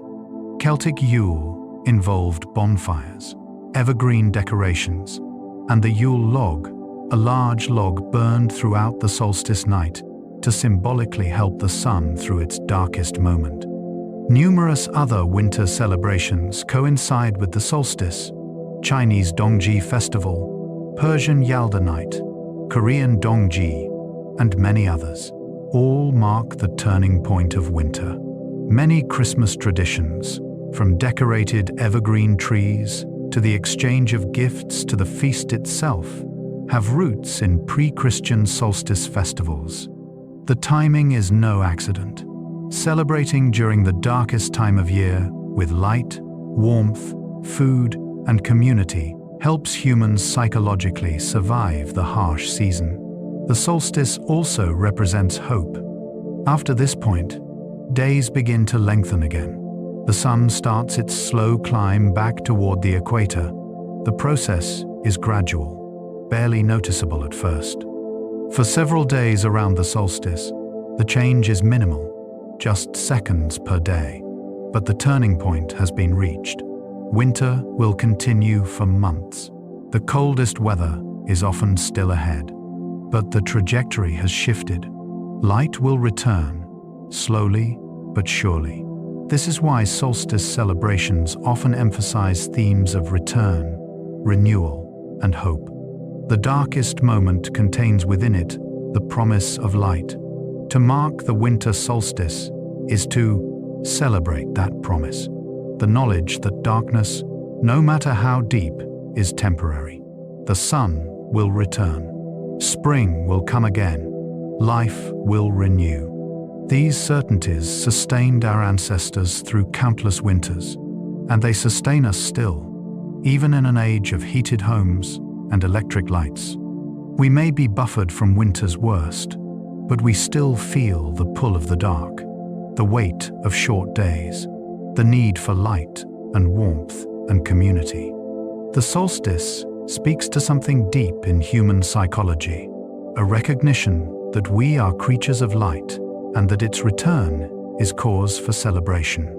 Snow and ice transform the winter landscape. Winter in many regions brings snow, transforming the landscape into something both beautiful and challenging. Snow is frozen water vapor that forms in clouds when temperatures are below freezing. Water molecules in the air crystallize into intricate six-sided structures, creating snowflakes. The process begins with a tiny particle, perhaps a speck of dust or pollen, around which water molecules gather and freeze. As the crystal falls through the cloud, it encounters different temperatures and humidity levels, causing it to grow in various ways. No two snowflakes are exactly alike. A statement that's probably true, though impossible to verify. The number of possible arrangements of water molecules in a snowflake is astronomically large. While broad categories of snow crystals exist, simple plates, stellar dendrites, columns, needles, and others, the unique atmospheric conditions each crystal experiences as it falls create individual variations. All snowflakes share the same basic hexagonal symmetry, imposed by the molecular structure of water, but the details differ infinitely. When snow accumulates, it creates a blanket that dramatically alters the environment. Fresh snow is highly reflective, bouncing back up to 90% of sunlight that falls on it. This high albedo means snow-covered landscapes stay colder than bare, ground wood. Snow is also an excellent insulator. The spaces between snow crystals trap air, and air is a poor conductor of heat. A deep snowpack can insulate the ground beneath, keeping soil temperatures relatively stable, even when air temperatures plunge far below freezing. This insulation is crucial for many plants and small animals. Under the snow, in what's called the sub-Nevian zone, the space between the ground and the bottom of the snowpack, temperatures remain relatively stable, often hovering around freezing even when air temperatures are far colder. Plant roots survive here, protected from the worst cold.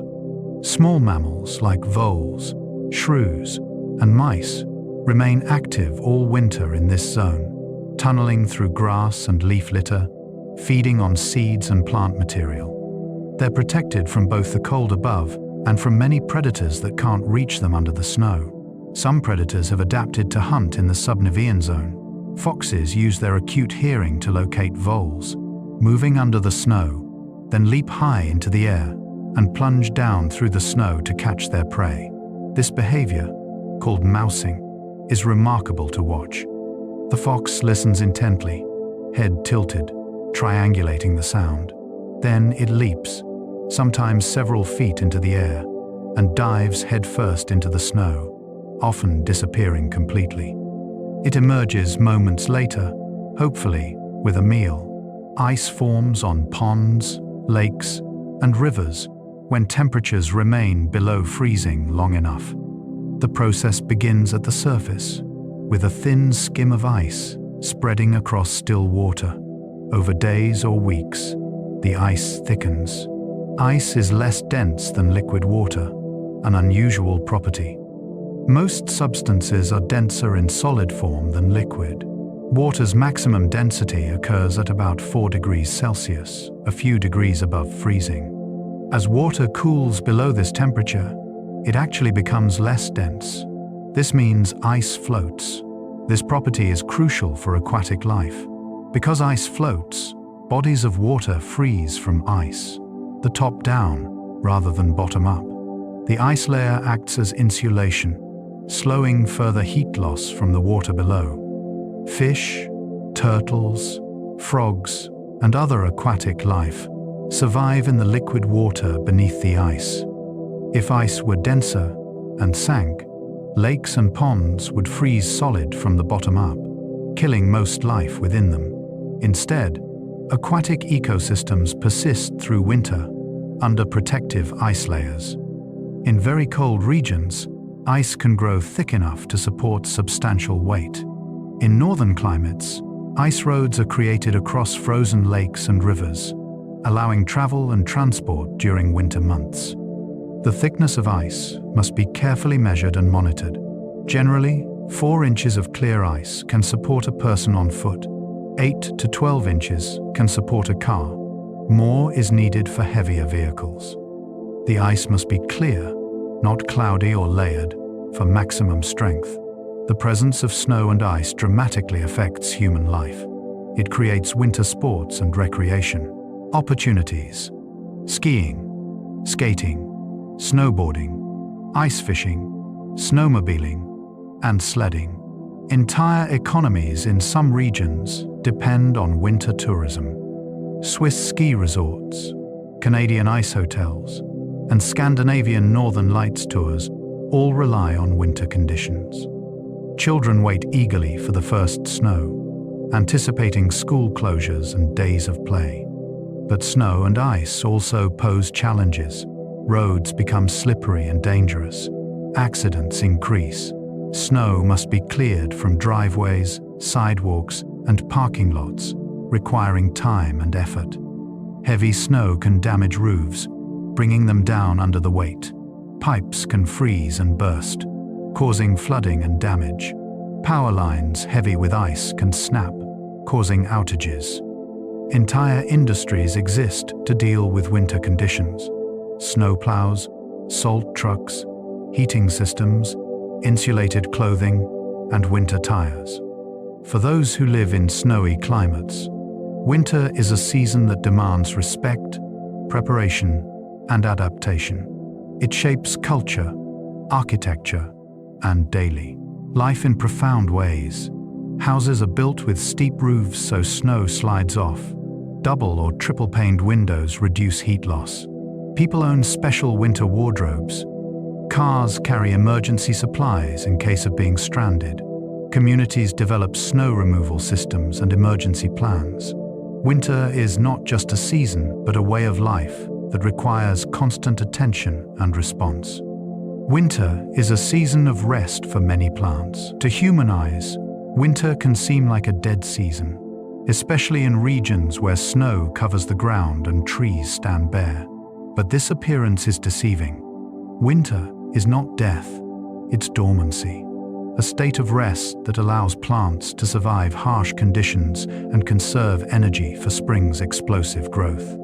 Deciduous trees shed their leaves to prevent water loss and damage from snow and ice. Without leaves, trees stop actively growing but remain very much alive, their roots anchored in soil, their trunks and branches waiting.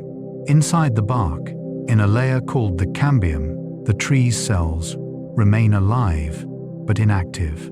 They're in a state of suspended animation, metabolic processes slowed to a minimum. Buds that will become next spring's leaves and flowers are already formed, wrapped in protective scales coated with waxy substances that repel water and provide insulation. These buds formed the previous summer. They contain miniature leaves or flowers, perfectly formed but tiny, waiting for the right signals to expand and unfold.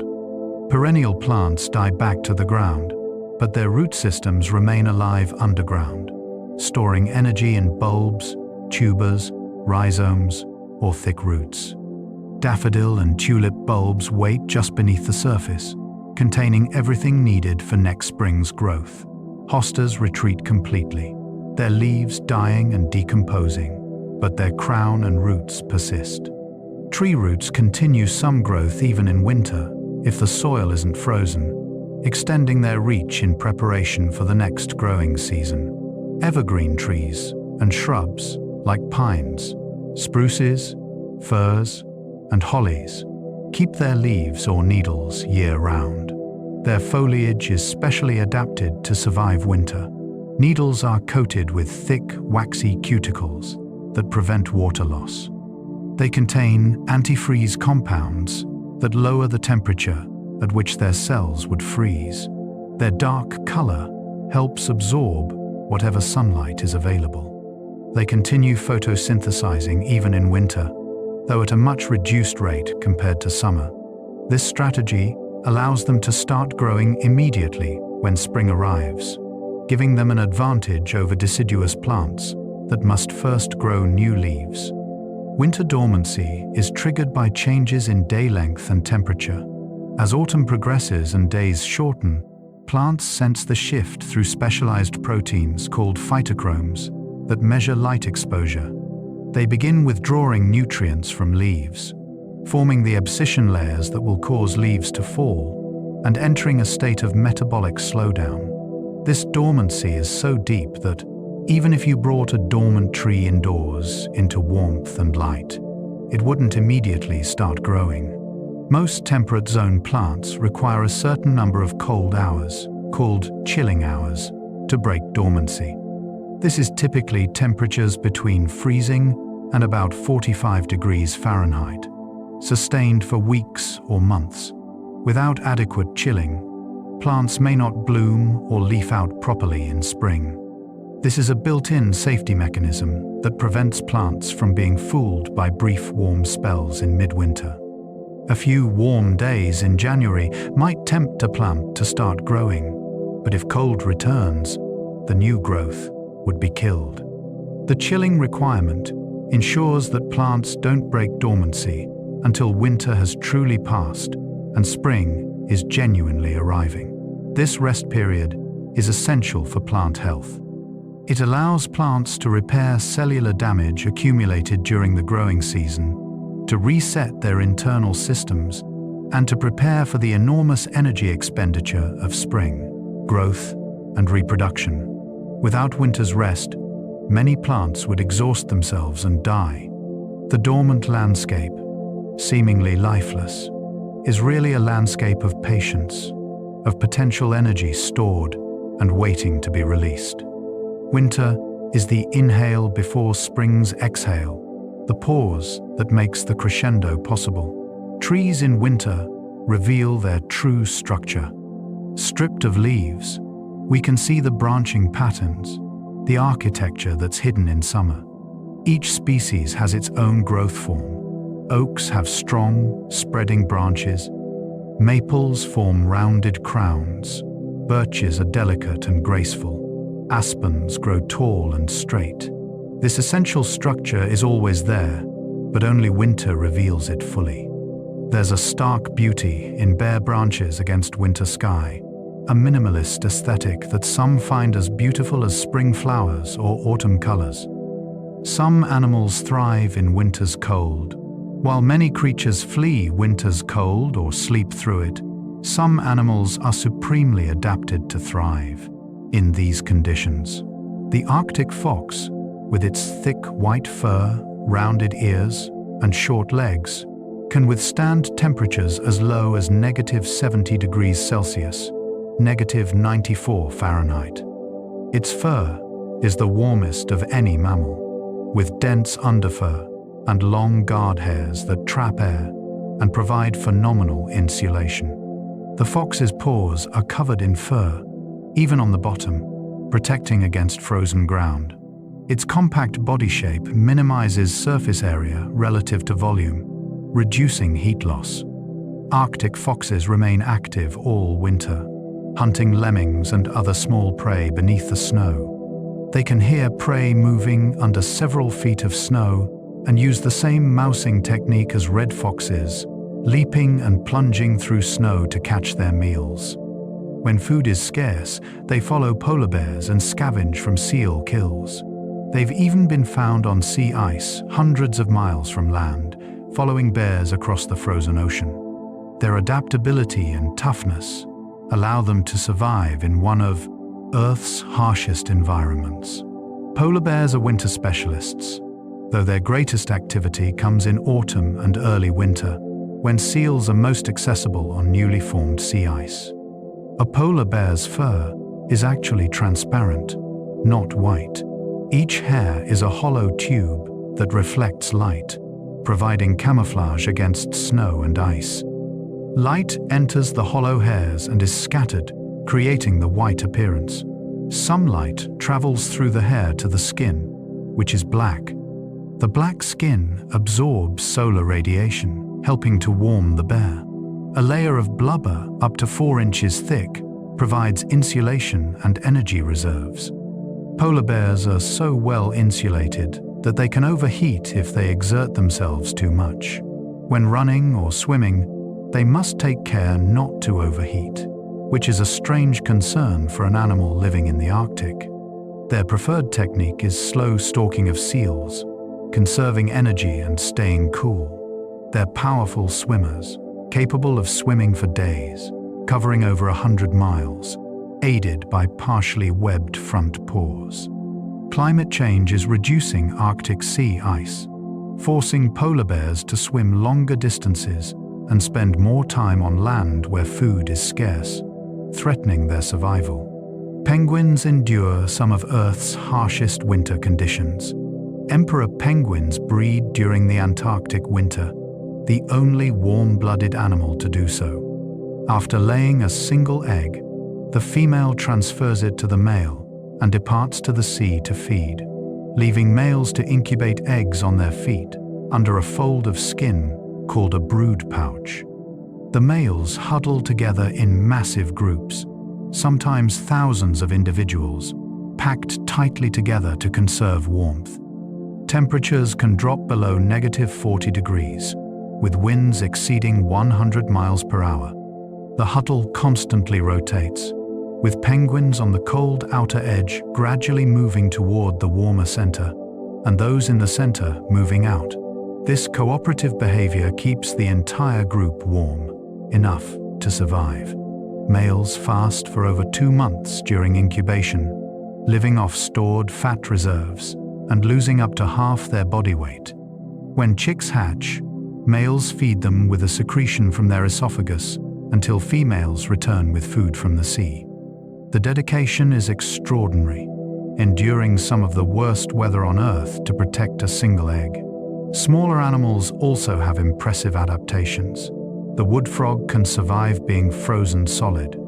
Up to 70% of the water in its body can turn to ice, and the frog's heart and breathing stop completely. Special proteins and high concentrations of glucose act as cryoprotectants, preventing damage to cells during freezing. Ice forms in spaces between cells and organs, rather than inside cells, where it would cause rupture. The frog appears dead, frozen hard. But when spring arrives and temperatures rise, it thaws from the inside out and hops away, apparently no worse for wear. Certain insects produce their own antifreeze, glycerol, and other compounds that lower the freezing point of their body fluids, allowing them to survive temperatures well below freezing without ice forming in their tissues. The Alaskan beetle larvae can survive down to -60 degrees Celsius. Monarch butterflies that overwinter in Mexico cluster by the millions in Oyamel fir forests, their collective body heat keeping the cluster's core from freezing even when temperatures drop below freezing. Snowy owls, with their thick white plumage and feathered feet, hunt lemmings across the Arctic tundra. Unlike most owls, they're active during the day, necessary in a region where summer brings continuous daylight and winter brings continuous darkness. Their coloring provides camouflage in snowy environments. Younger owls have more dark markings, but older males become almost pure white. They can survive and hunt in conditions that would kill most other birds. These winter specialists remind us that cold is not inherently hostile to life. It's simply another set of conditions to which life can adapt. Evolution has equipped these creatures with remarkable tools: insulation, behavioral strategies, physiological adaptations, and in some cases the ability to actually freeze and survive.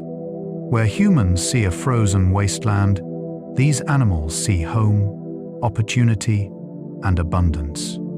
Their existence proves that winter is not an absence of life, but a different expression of it, one that rewards patience, endurance, and ingenious adaptation. The winter sky offers some of the best stargazing winter nights, are long and often crystal clear, making this season ideal for observing the stars. In many regions, winter air is drier and less turbulent than summer air, reducing the atmospheric distortion that makes stars twinkle and blur. The longer nights mean more hours of darkness for observation, stretching to over 14 hours in temperate latitudes and endless in polar regions. Some of the sky's most brilliant constellations are visible during winter months, creating spectacular views for anyone willing to brave the cold. Orion the Hunter dominates the winter sky in the northern hemisphere, easily recognizable by the 3 bright stars forming his belt. These belt stars are almost perfectly aligned and equally spaced, making them unmistakable. Above the belt is Betelgeuse, a red supergiant marking Orion's shoulder. Below is Rigel, a blue supergiant marking his foot. The contrast between red Betelgeuse and blue Rigel is visible to the naked eye. Within Orion lies the Orion Nebula, a stellar nursery visible even to the naked eye as a fuzzy patch just below the belt. Through binoculars or a telescope, it resolves into swirls of glowing gas where new stars are forming. Nearby, Sirius, the brightest star in the night sky, blazes in the constellation Canis Major, the Greater Dog. Sirius is so bright it can create optical effects when low on the horizon, seeming to flash different colors as its light is refracted through Earth's atmosphere. The star is only about 8.5 light-years away, one of our nearest stellar neighbors, and it's intrinsically bright as well, 25 times more luminous than our Sun. To ancient Egyptians, the heliacal rising of Sirius, its first appearance in the dawn sky after being hidden by the sun's glare, marked the beginning of the new year and predicted the flooding of the Nile. Taurus the Bull is another winter constellation, marked by the distinctive V-shaped cluster of stars, called the Hyades, forming the bull's face. At the bull's eye is Aldebaran, an orange giant star, though it's actually not part of the Hyades cluster, but a foreground star, roughly halfway between us and the cluster. Nearby is the Pleiades, also called the Seven Sisters, a tight cluster of stars that looks like a tiny dipper. Most people can see 6 or 7 stars with the naked eye, but binoculars reveal dozens, and telescopes show hundreds. The Pleiades are young stars, only about 100 million years old, still loosely associated from their formation. The Milky Way arcs across the winter sky, though winter's position shows us the outer regions of our galaxy, rather than the dense center visible in summer. Still, under dark skies, the view is breathtaking. The band of light is fainter in winter but still impressive, a reminder that we're looking through the disk of our galaxy, seeing the combined light of billions of distant stars. The constellation Gemini, the twins, lies in the Milky Way with its 2 bright stars, Castor and Pollux. The constellation Auriga, with its bright star Capella, is another winter favorite. The cold temperatures of winter also mean fewer people are outside, reducing light pollution from human activities. Streetlights and house lights are still present, but outdoor recreational lighting, sports fields, and evening events are less common. This makes the stars more prominent. If you can brave the cold winter, stargazing rewards the effort with clarity and brilliance unmatched in other seasons. Dress warmly, bring hot chocolate, and give your eyes 20 minutes to fully adjust to darkness.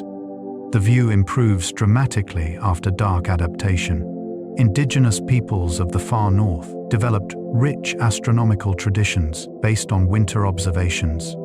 When nights stretch for months, the stars become constant companions. Inuit and other Arctic cultures used stellar positions for navigation across featureless ice and tundra. They incorporated stars into mythology and storytelling, using them to teach important lessons and preserve cultural knowledge. The aurora borealis, northern lights, is more visible during winter's long darkness, adding otherworldly beauty to the polar night sky. The dancing curtains of green, purple, and red light create a natural spectacle unmatched anywhere else on Earth. To stand outside on a clear winter night, breath frosting in the air, and look up at the stars is to experience the universe in its full glory. The cold seems to sharpen everything, making the stars appear brighter and more numerous. It's a reminder that winter, despite its harshness, offers gifts unavailable in other seasons. The darkness that can feel oppressive also opens a window to the cosmos, inviting contemplation of our place among the stars.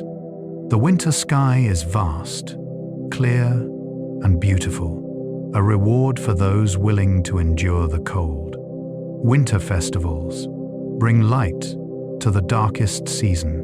Humans have always resisted winter's darkness, with festivals of light and community. Nearly every culture in regions that experience winter has developed celebrations during the coldest, darkest months. These festivals serve psychological and social functions, binding communities together and providing hope during difficult times. The common themes across cultures are remarkably consistent: light, warmth, generosity, family, and renewal. These elements address fundamental human needs, intensified by winter's challenges. Christmas, celebrated on December 25th by Christians worldwide, coincides closely with the winter solstice and incorporates many pre-Christian traditions. Decorating evergreen trees honors plants that remain green through winter, symbols of life persisting through darkness. Candles and lights represent hope and the promise of the sun's return. Gift-giving spreads joy and strengthens social bonds. The holiday feast provides comfort and abundance in a season when food was historically scarce. Santa Claus, in various forms, appears in winter celebrations across Europe and North America, a generous figure who brings gifts and joy. The holiday has evolved over centuries, absorbing customs from Roman Saturnalia, Germanic Yule, and other winter festivals. In Victorian England, Charles Dickens's A Christmas Carol helped shape modern Christmas traditions around family, generosity, and the spirit of the season. Today, Christmas is both a religious observance for many and a secular cultural celebration for others. But its core themes of light, hope, and togetherness remain consistent. Hanukkah, the Jewish festival of lights, commemorates the rededication of the Second Temple in Jerusalem, but is also fundamentally a celebration of light triumphing over darkness. Each night for 8 nights, another candle is lit on the menorah, progressively brightening the darkness. The holiday includes foods fried in oil, like latkes and sufganiot, commemorating the miracle of a small amount of oil lasting 8 days. The timing in late December or early January places it during winter's depths, and the message of light persisting against darkness resonates with the season's challenges. Kwanzaa, a week-long celebration from December 26 to January 1, honors African heritage in African American culture. Created in 1966, it's a relatively new celebration, but draws on African harvest festival traditions and focuses on 7 principles: unity, self-determination, collective responsibility, cooperative economics, purpose, creativity, and faith. Each day, a candle is lit on a kinara, a candle holder. The emphasis on light, community, and values makes it thematically consistent with other winter celebrations, providing meaning and connection during a challenging season. Diwali, celebrated by Hindus, Sikhs, and Jains, is a festival of lights that occurs in autumn by the Northern Hemisphere calendar, but corresponds to the darkest night of the Hindu lunar calendar. In the Southern Hemisphere, it falls during their approach to winter. Homes and public spaces are decorated with oil lamps and candles, creating spectacular displays of light. The festival celebrates the triumph of light over darkness, good over evil, knowledge over ignorance. Families gather, share meals, exchange gifts, and set off fireworks. The atmosphere is joyous and celebratory. In Scandinavia, St. Lucia's Day, on December 13th, is celebrated with processions of people wearing white robes and candles, traditionally led by a girl wearing a crown of candles.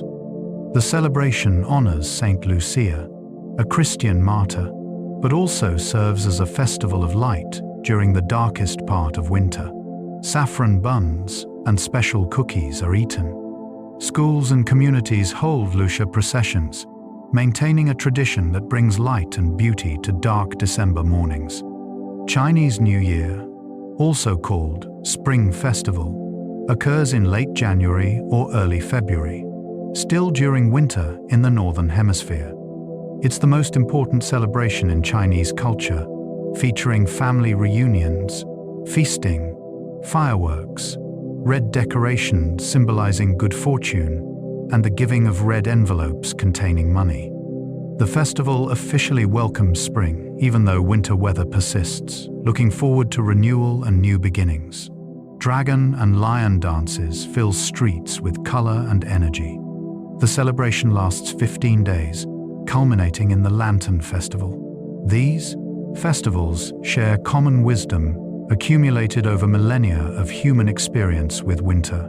When darkness is deepest, create light. When cold is harshest, create warmth through gathering. When resources are scarce, practice generosity. When the future feels uncertain, celebrate hope. Winter festivals are humanity's defiant response to difficult conditions, a collective decision to find joy and meaning precisely when circumstances might otherwise lead to despair. They remind us that we are not alone, that we face winter together, and that light will return. These celebrations persist even in modern times when heating, lighting, and food supplies are more reliable than ever before. We maintain them not out of necessity, but because they fulfill deeper needs, connecting us to community, to ancestors, to meaning, and to the cycles of nature that shape our lives, whether we acknowledge them or not. The seasons connect us to cosmic rhythms. To experience the seasons is to participate in a first cosmic dance, billions of years old. The 23.5-degree tilt that creates our seasons likely resulted from a massive collision during Earth's formation, when a Mars-sized object struck the young planet. That ancient catastrophe, violent beyond imagination, set the angle that would one day govern the rhythm of all life on Earth's surface. Every spring flower, every autumn leaf, every summer day, and every winter night exists because of that collision. The debris from that impact formed the Moon, giving Earth both its tilt and its largest satellite.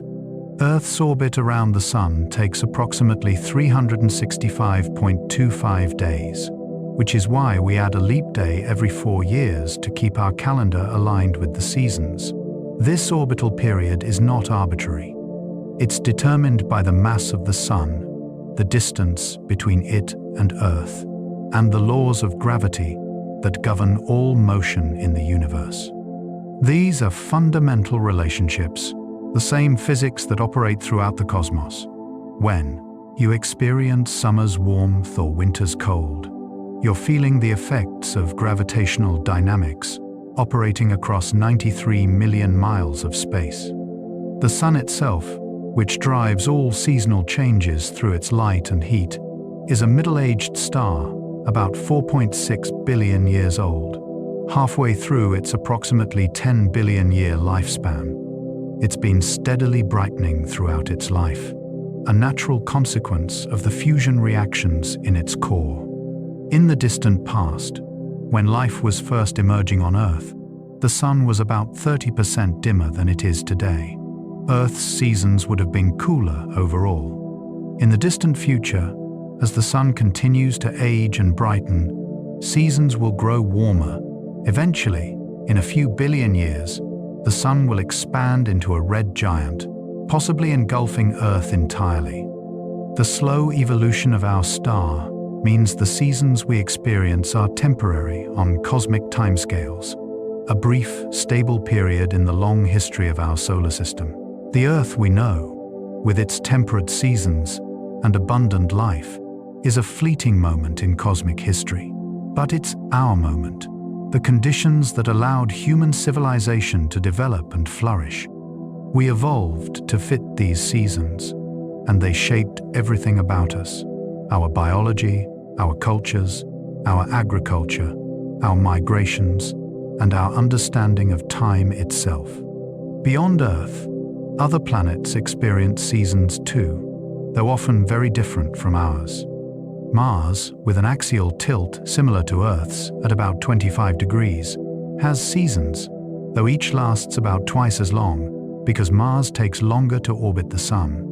Martian seasons are more extreme than Earth's in some ways, because Mars has a more elliptical orbit and a thinner atmosphere that provides less temperature moderation. Dust storms can engulf the entire planet during certain seasons. Saturn's rings cast dramatic shadows on the planet below, creating visual seasons as the planet orbits the Sun. When one hemisphere tilts toward the Sun, the rings cast shadows on the opposite hemisphere, creating zones of reduced sunlight. Saturn's seasons are long, with each lasting over 7 Earth years. Uranus has the most extreme seasons in the solar system. The planet's axis is tilted 98 degrees, meaning it essentially rotates on its side. Each pole points almost directly at the Sun for part of the orbit, experiencing decades of continuous sunlight, followed by decades of darkness. The existence of seasons throughout the solar system shows that this phenomenon is not unique to Earth, but a natural consequence of tilted, rotating worlds orbiting stars.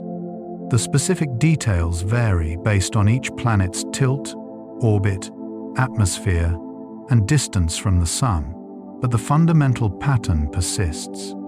Seasons are built into the architecture of planetary systems, an inevitable result of the way worlds form and evolve. To watch the seasons turn is to witness astronomy in action. You don't need a telescope or specialized knowledge. Simply paying attention to when the sun rises and sets, how high it climbs at noon, and how temperature and weather respond to these changes connects you directly to the fundamental mechanics of the solar system. You are standing on a tilted, spinning sphere, orbiting a star, carried through space at tremendous speeds, yet held by gravity in stable, predictable patterns. The seasons are proof of that incredible journey, evidence that you're part of something vast and ancient and ongoing. Climate change is shifting seasonal patterns. For most of human history, the seasons followed predictable patterns.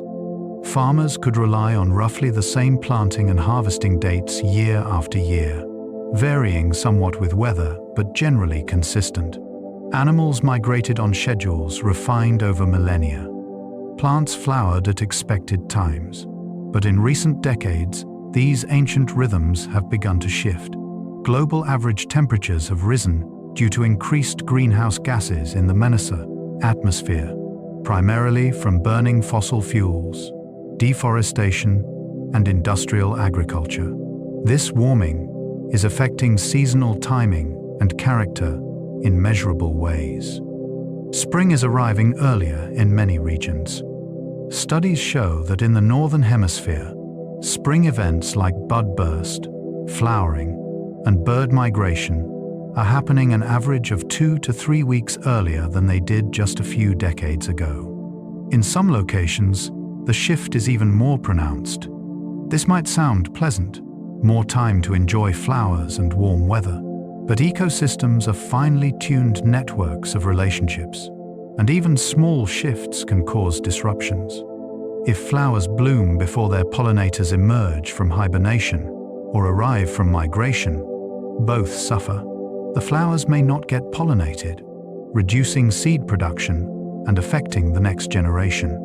The pollinators find less food available, potentially starving. If caterpillars hatch before the birds that eat them arrive, the birds struggle to feed their young. If caterpillars hatch after leaves have toughened and become less nutritious, the caterpillars may not grow properly. Timing is everything in nature, and climate change is disrupting the synchronization. Summer heat waves are becoming more frequent and intense. Temperature records that stood for decades or centuries are being broken regularly. The summer of 2021 saw unprecedented heat in the Pacific Northwest, with temperatures reaching 49 degrees Celsius, 121 Fahrenheit, in British Columbia. Such extremes were considered virtually impossible until they happened. Droughts last longer, becoming more severe. Agricultural regions struggle with water shortages. Wildfires grow more severe and extensive, burning through forests that have become tinder dry. These changes affect not just nature, but human systems. Agriculture must adapt or fail. Water supplies become inadequate for growing populations. Heat-related illnesses and deaths increase. Infrastructure, designed for historical climate conditions, fails under new extremes. Roads buckle in heat. Power grids struggle with increased air conditioning demand. The costs are measured in billions of dollars and thousands of lives. Autumn is also shifting, with fall colors appearing later in many areas as warm weather persists deeper into the traditional autumn season. In some regions, autumn colors are less vibrant because drought stresses trees or because warm nights prevent anthocyanin production. In other places, Early freezes damage leaves before colors develop. The iconic fall foliage displays that draw tourists and generate revenue become less reliable. Winter in many regions is shorter and milder, with less snow and more rain. Ski resorts struggle with shortened seasons and must invest in expensive snowmaking equipment, some close entirely. Arctic sea ice is diminishing rapidly, declining by about 13% per decade over the past few decades. This affects not just polar bears but global weather patterns. The Arctic influences the jet stream, and as the Arctic warms faster than other regions, the jet stream becomes wavier, bringing more extreme weather to temperate latitudes. These changes are not evenly distributed. Some regions experience more dramatic shifts than others. The Arctic is warming about twice as fast as the global average, a phenomenon called Arctic amplification. Light-colored ice and snow reflect sunlight, keeping the region cool. As ice melts, it reveals darker water and land that absorb more sunlight, causing further warming in a feedback loop. Tropical regions see smaller temperature changes but significant alterations in rainfall patterns, affecting wet and dry seasons that billions of people depend on for agriculture. Coastal areas face rising sea levels as warming causes ocean water to expand and ice sheets to melt. Low-lying islands and coastal cities face existential threats. Climate refugees, people displaced by environmental changes, are already a reality and may number in the hundreds of millions in coming decades. The seasonal monsoons that much of Asia depends on are becoming less predictable, threatening food security for billions. Understanding these changes doesn't diminish the beauty or meaning of the seasons. If anything, it deepens our appreciation for them and highlights the urgency of protecting the stable climate that makes them possible. The seasons are not just scenic backdrops to human life. They're fundamental to how ecosystems function, how agriculture works, and how societies have organized themselves for thousands of years. The seasonal patterns we know have existed throughout human history, shaping our evolution, our cultures, and our civilizations. Preserving these seasonal rhythms requires addressing the climate changes that are disrupting them. The good news is that humans have the knowledge and technology to address climate change. Renewable energy, more efficient systems, sustainable agriculture, and conservation can reduce greenhouse gas emissions and help stabilize the climate. What's needed is will, cooperation, and action. The seasons themselves teach us about change, adaptation, and cycles. Perhaps we can apply those lessons to our own situation, recognizing that protecting the climate is protecting the seasons, and protecting the seasons is protecting the intricate web of life that depends on them, including ourselves. Indigenous cultures hold deep seasonal knowledge. Long before modern science documented the seasons' mechanics, Indigenous peoples around the world developed sophisticated understanding of seasonal patterns through careful observation over thousands of years. This knowledge, passed down through oral tradition, stories, ceremonies, and practice, enabled survival in diverse environments, from Arctic tundra to tropical rainforests, from deserts to islands. Many indigenous cultures developed seasonal calendars far more nuanced than the simple four-season model common in Western thought. The Anishinaabe people of the Great Lakes region recognize 6 seasons, each with its own name in Ojibwe and associated activities.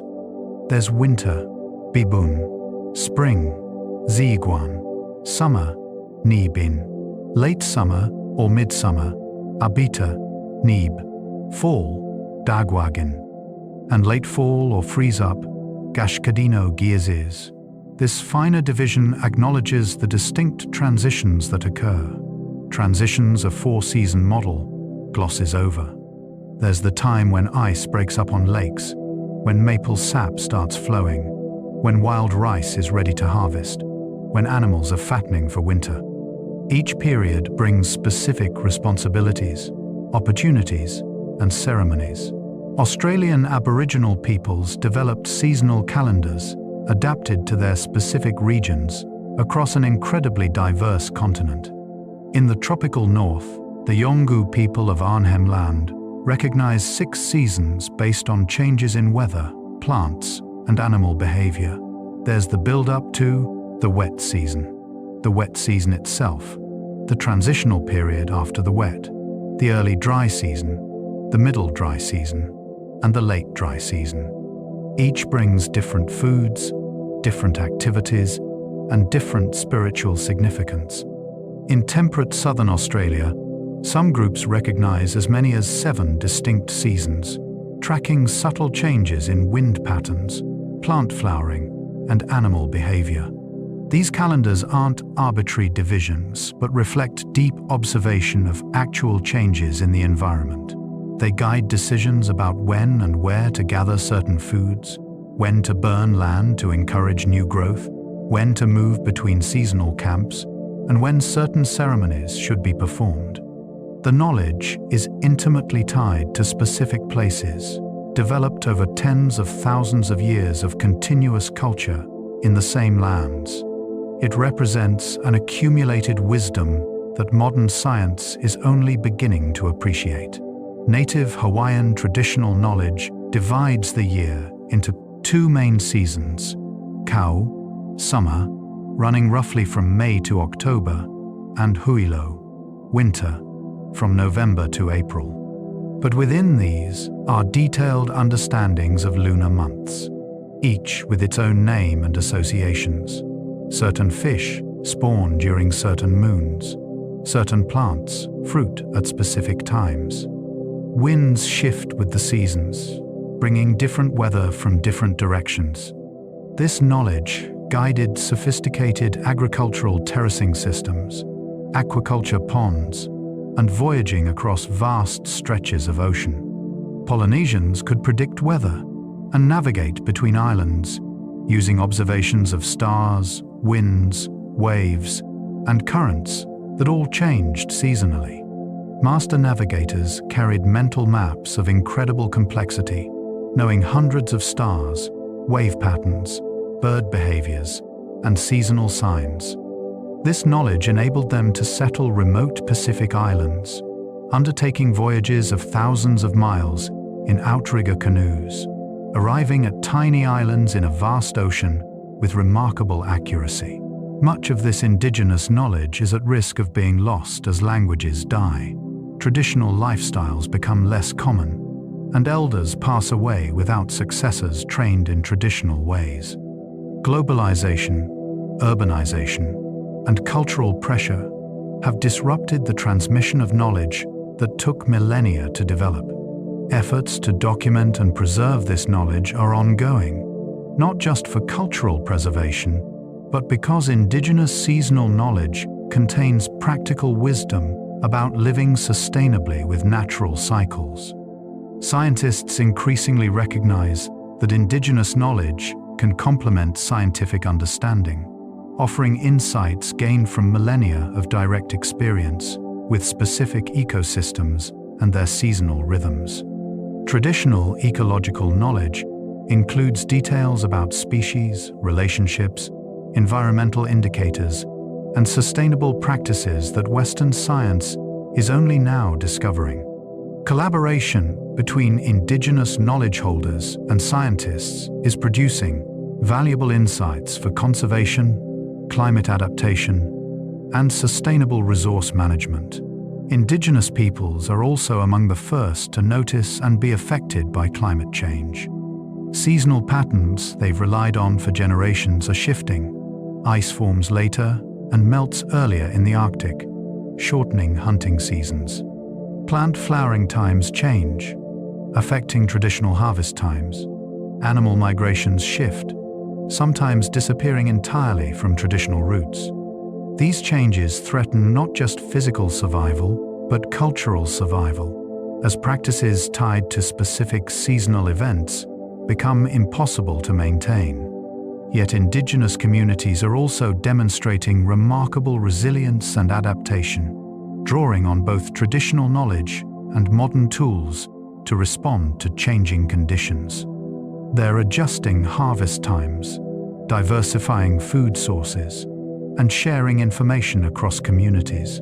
Their adaptive strategies offer lessons for the broader world facing climate disruption. The seasonal wisdom accumulated over thousands of years by indigenous peoples is a human treasure, as valuable as any scientific discovery. And its preservation and respect is essential not just for indigenous communities, but for all of humanity. Seasonal affective disorder affects mood and energy. For some people, the changing seasons bring more than just shifts in weather and landscape.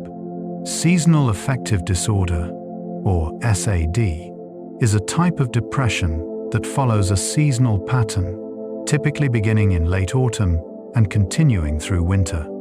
As days shorten and sunlight diminishes, people with SAD experience symptoms like persistent sadness, loss of interest in activities they usually enjoy, low energy and fatigue, difficulty concentrating, changes in sleep, often oversleeping, and changes in appetite, particularly craving carbohydrates and weight gain.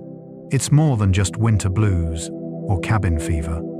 It's a clinically recognized condition that can significantly impair quality of life, affecting work, relationships, and daily functioning. Some people experience a less common summer onset form of SAD, with symptoms appearing in late spring or summer and lifting in autumn, but winter onset SAD is far more prevalent.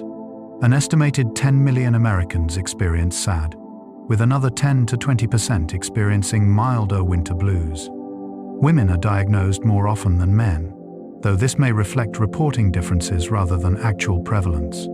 The exact causes of SAD are not fully understood, but researchers believe it involves several interacting factors. Reduced sunlight affects the production of serotonin, a neurotransmitter that influences mood, sleep, and appetite. Lower serotonin levels are associated with depression. Sunlight also affects melatonin production, a hormone that regulates sleep-wake cycles. Changes in melatonin levels can disrupt circadian rhythms and lead to fatigue and mood changes. Additionally, the body produces vitamin D in response to sunlight exposure on the skin. Reduced winter sunlight leads to lower vitamin D levels, and vitamin D deficiency has been linked to depression. The disruption of circadian rhythms, the internal biological clock that regulates numerous physiological processes, plays a central role in SAD. Humans evolved to wake with light and sleep in darkness. Our bodies expect this pattern and organize themselves accordingly. When daylight hours shrink dramatically in winter, especially in higher latitudes, the mismatch between our internal clocks and the external light-dark cycle can cause problems. The body may produce melatonin at inappropriate times, leading to daytime drowsiness. The timing of other hormones and neurotransmitters may shift, affecting mood and energy. People living in higher latitudes, where winter days are very short, are at greater risk. In places like Alaska, northern Canada, Scandinavia, Scotland, or anywhere above 50 degrees latitude, winter darkness can last for much of the day. At the Arctic Circle, the sun doesn't rise at all for periods around the winter solstice. In these regions, SAD is more common, sometimes affecting significant percentages of the population. Some communities have developed cultural adaptations, emphasizing social activities, lighting, and coping strategies during dark winters. Treatment for SAD often involves light therapy, also called phototherapy. Special lamps, designed to emit bright light, mimicking natural sunlight, are used. These lamps produce light at about 10,000 lux, much brighter than typical indoor lighting, which is usually only a few hundred lux. Patients sit near these lamps for 20 to 30 minutes each morning, usually while eating breakfast, reading, or working. The bright light helps reset circadian rhythms and boost serotonin production, often improving mood within a few days to 2 weeks. Other treatments include maximizing natural daylight exposure by spending time outdoors during daylight hours, especially around midday when sun is strongest. Even on cloudy days, outdoor light is significantly brighter than indoor lighting. Exercise is beneficial, both for general mental health and specifically for SAD. Physical activity boosts mood and energy. Maintaining social connections helps counter isolation. Some people benefit from psychotherapy, particularly cognitive behavioral therapy, adapted for SAD, which helps identify and change negative thought patterns and behaviors. In some cases, antidepressant medication is prescribed, particularly SSRIs that boost serotonin levels. Vitamin D supplementation may also help, especially in regions where winter sun exposure is minimal. While research on vitamin D's effect on SAD specifically is mixed, it's clear that many people become deficient during winter, and adequate vitamin D is important for overall health. Diet matters too. While people with SAD often crave carbohydrates, maintaining a balanced diet with adequate protein and healthy fats supports stable mood and energy. Regular sleep schedules help maintain circadian rhythm stability. Understanding SAD highlights how deeply the seasons affect not just the natural world, but human biology and psychology. We are seasonal creatures too, even if modern life tries to insulate us from seasonal changes with heated homes, electric lights, and year-round food supplies. Our bodies and minds still respond to ancient cues of light and darkness, warmth and cold. Our physiology evolved over millions of years in direct contact with seasonal changes, and it carries those patterns still. Recognizing this connection can help us be more compassionate with ourselves and others when winter's darkness feels heavy, and more intentional about seeking the light and warmth we need to maintain well-being. It's not weakness to be affected by seasons, it's human. The appropriate response is not to ignore it, but to acknowledge it and take steps to support ourselves through difficult seasonal transitions. Whether through light therapy, outdoor time, exercise, social connection, or professional help, there are effective ways to manage SAD and move through winter with greater ease. The cycle of seasons teaches acceptance and change. Perhaps the deepest gift of the seasons is not any particular season, but the cycle itself. The endless turning from spring to summer to autumn to winter and back again teaches fundamental truths about existence. Everything changes. Nothing stays the same. What is now will not last, but neither will hardship. Winter always gives way to spring. Summer's heat always cools into autumn. The cycle is both reliable and ever-renewing, constant in its change, changing in its constancy. Ancient philosophers and spiritual traditions across cultures have drawn wisdom from the seasons. The Greek philosopher Heraclitus taught that everything flows, that change is the only constant, famously saying, "You cannot step in the same river twice." Buddhist teachings emphasize impermanence, anicca, the recognition that all conditioned things are transient and that clinging to any particular state causes suffering because all states are temporary. Accepting impermanence brings peace. The Tao Te Ching speaks of natural cycles of yin and yang, how opposites give rise to each other, how following the natural rhythm rather than resisting it leads to harmony. In practical terms, observing the seasons can teach patience and timing. There's a right time to plant and a right time to harvest. Trying to force growth out of season leads to failure. A farmer who plants too early loses seeds to frost. One who plants too late misses the growing season. There's a time for activity and a time for rest. Trees don't apologize for being bare in winter or hurry their spring blooms. They follow their own rhythm, responding to cues from temperature and light, untroubled by impatience.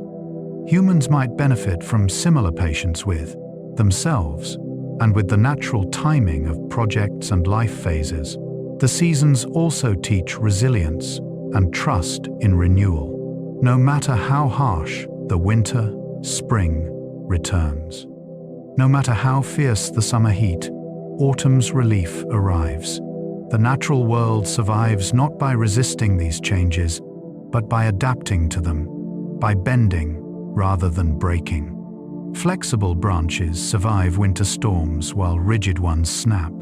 Plants that can go dormant survive, freezes that kill those that cannot. Resilience in nature comes from flexibility, from the ability to change form while maintaining essential identity. Cherry blossoms bloom gloriously for just a week or two, then fall. Their beauty is enhanced, not diminished, by its brevity. Japanese culture has long celebrated this with hanami, flower viewing, and the concept of mono-no-aware, the awareness of impermanence and the bittersweet beauty it creates.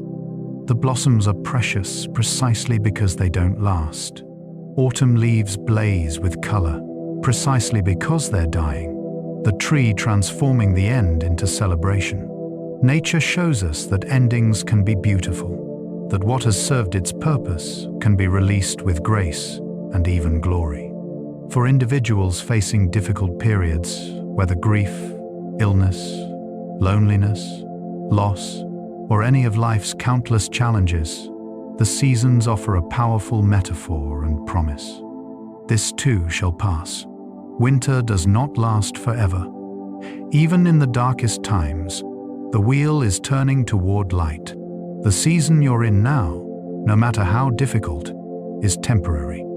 Another season will come, and when times are good, the seasons remind us to appreciate and savor them, knowing that they too are temporary and precious, precisely because they won't last. The cycle continues, reliable and renewing, teaching us again and again to embrace change as the fundamental nature of existence. The seasons teach us that death and life are not opposites, but partners in a dance.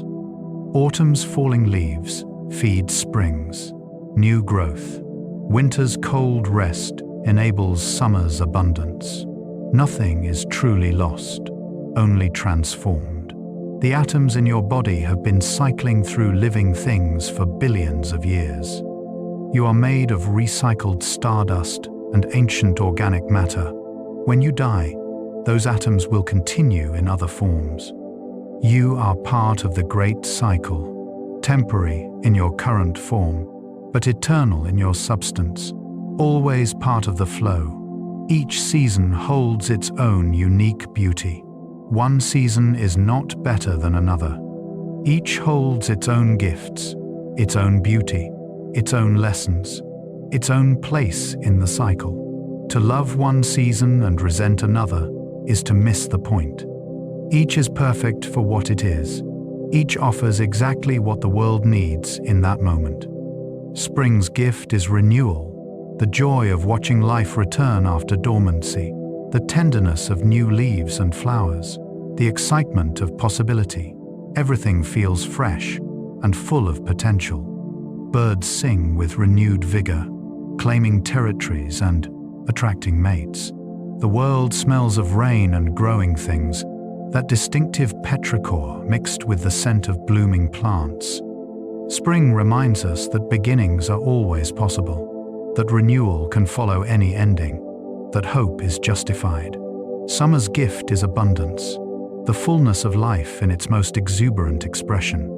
Long days stretch luxuriously, offering time for activity, play, work, and rest. The sun rises early and sets late, maximizing the hours of light. Gardens overflow with produce. Trees provide shade and fruit. Warm evenings invite us outdoors to linger and enjoy. Summer is the season of community gatherings, picnics and barbecues, festivals and fairs, camping and swimming, of leisure and celebration. It teaches us to embrace joy, to be present in moments of fullness, to appreciate abundance when it comes, and share it freely with others. Autumn's gift is transformation, the recognition that endings can be beautiful and necessary. The same chlorophyll breakdown that allows trees to conserve resources creates spectacular displays of color. Trees become flames of red and gold, making their shutdown a celebration. Autumn teaches us that letting go is natural and necessary, that what has served its purpose can be released with grace and even beauty. The harvest season reminds us to gather and appreciate what we've cultivated, to take stock of the year's fruits, to prepare for leaner times, and to share our abundance with others who may have less. There's wisdom in autumn slowing down, in its invitation to reflect and consolidate. Winter's gift is stillness and introspection. When the outer world grows quiet, we're invited to turn inward. Winter is the season for reflection, for rest, for deep sleep and dreaming, for gathering around fires and telling stories. Under winter's bare trees, we can see the essential structure of things, the bones and framework usually hidden by summer's leafy abundance. Winter strips away the superfluous and reveals what's fundamental. It teaches patience, the ability to wait without anxiety. It teaches endurance, the capacity to withstand difficulty. And it teaches the value of rest as preparation for future growth, showing us that doing nothing is sometimes the most important thing we can do. To love the seasons is to love the full spectrum of existence, to recognize that variety and change are not problems to be solved, but the very texture of life itself. Each season is perfect for what it is. Each offers exactly what the world needs in that moment. The farmer who curses winter's cold would find no rest for the soil, no dormancy to break for spring planting. The one who wishes summer would last forever would eventually exhaust the land and themselves, depleting resources and missing the restoration that comes with cooler seasons. The wisdom is in embracing what each season offers and trusting that the next will come in its time. Some people have favorite seasons, and that's natural. We're drawn to certain energies, certain qualities. But even within our preferences, we can find appreciation for all seasons. Spring person can find beauty in winter's stark simplicity. A summer lover can appreciate autumn's gorgeous colors. A fall enthusiast can find joy in spring's renewal. A winter person can enjoy summer's warmth. The seasons teach us to work with what is, rather than wishing for what isn't, to find value in the present moment, rather than always longing for past or future. Standing in the flow of seasonal time, as you lie here now, breathing slowly and deeply, imagine yourself standing outside on a clear day, feeling the particular quality of the current season on your skin. If it's spring, feel the gentle warmth mixed with cool breezes, the freshness in the air. Smell the earth awakening, the distinctive scent of soil and new growth. Hear the birds calling, establishing territories, courting mates, building nests. See the fresh green everywhere, tender and new. If it's summer, feel the full warmth of the sun on your face, the heaviness of humid air, the weight of heat that makes you slow down and seek shade. Hear the drone of insects, the buzz of cicadas, the chirp of crickets. Smell cut grass and blooming flowers. See the lush green everywhere, full and abundant, gardens overflowing with life. If it's autumn, feel the crispness in the air, that distinctive coolness that makes you want to wear a sweater. See the brilliant colors, leaves transformed into flames of red, orange, and gold. Smell the earthiness of falling leaves, that rich scent of things breaking down and returning to soil. Sense the poignancy of change, the bittersweet quality of things ending beautifully. If it's winter, feel the sharp cold on your cheeks, the sting of frozen air in your lungs. See the spare beauty of bare branches against sky, the crystalline clarity of frozen landscapes. Hear the silence that snow brings, muffling sound, creating a hush. Appreciate the starkness and clarity, the way winter reveals essential structures. Now imagine the seasons flowing through you like a river of time. Spring's green wave washes through, bringing energy and growth, filling you with renewal. Summer's golden warmth follows, filling you with abundance and joy, the satisfaction of fullness. Autumn's bronze and crimson tide carries transformation and release, teaching you to let go with grace. Winter's white stillness brings rest and renewal, the deep peace of dormancy. The cycle continues, endless and reliable, each season giving way to the next in perfect order, the wheel always turning. You are part of this cycle, connected to it through your own biology, through the food you eat, grown in seasonal rhythms, through the ancestors who survived countless turns of the wheel, through the simple fact of living on this tilted planet, orbiting its star. The seasons are not something happening around you, but through you. Your body responds to light and darkness, producing different hormones based on day length. Your mood shifts with the seasons, often in ways you don't consciously notice. Your energy levels follow seasonal patterns. Your activities naturally align with seasonal opportunities, even in our climate-controlled modern world. To be aware of the seasons, to notice their subtle and dramatic shifts, to mark their transitions and honor their gifts, is to be fully alive to the world. It's to recognize your place in the vast pattern of existence, to feel connected to the cosmos through the simple angle of Earth's tilt and the faithful orbit around the sun. The seasons connect you to the tiniest flower and the largest galaxy, to the shortest-lived insect and the longest-lasting mountains, to your own ancestors who watched the same cycles, and to descendants you'll never meet. All of us living in this endless cycle, this cosmic dance of light and darkness, warmth and cold, growth and rest. The seasons remind us that we are not separate from nature but part of it. Every breath you take contains atoms that have been through countless other living things. The water in your body has fallen as rain through millions of years of seasons. The calcium in your bones came from ancient seas. The iron in your blood was forged in stars. You are nature, experiencing itself, aware of the patterns that created you and sustain you. And so, dear listener, our journey through the turning seasons comes to a close. From spring's first crocus pushing through snow to summer's long twilight evenings, from autumn's painted forests to winter's crystalline starlight, we have wandered together through the year's circle. We have glimpsed the tilt that creates the dance, felt the warmth and cold that mark its rhythm, and traced the ancient wisdom woven through humanity's relationship with seasonal time. The seasons remind us that existence is not static but flowing, not fixed but ever-changing. They show us that endings are beginnings, that death feeds life, that darkness makes light possible, and that the most reliable thing in all of nature is change itself. Every season passes, and every season returns.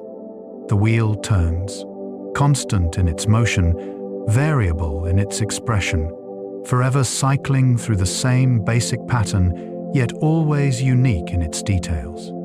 As you lie here now, breathing slowly and deeply, let yourself sink into the comfort of this knowledge. Whatever season you're in, whether literal or metaphorical, whether of weather or of life, it will pass and make way for the next. If you're in winter, spring is coming. The cold will not last forever. The light is already returning. minute by minute, day by day. If you're in spring, enjoy the freshness and renewal, the sense of possibility. If you're in the full abundance of summer, savor it fully, knowing autumn will bring its own different gifts.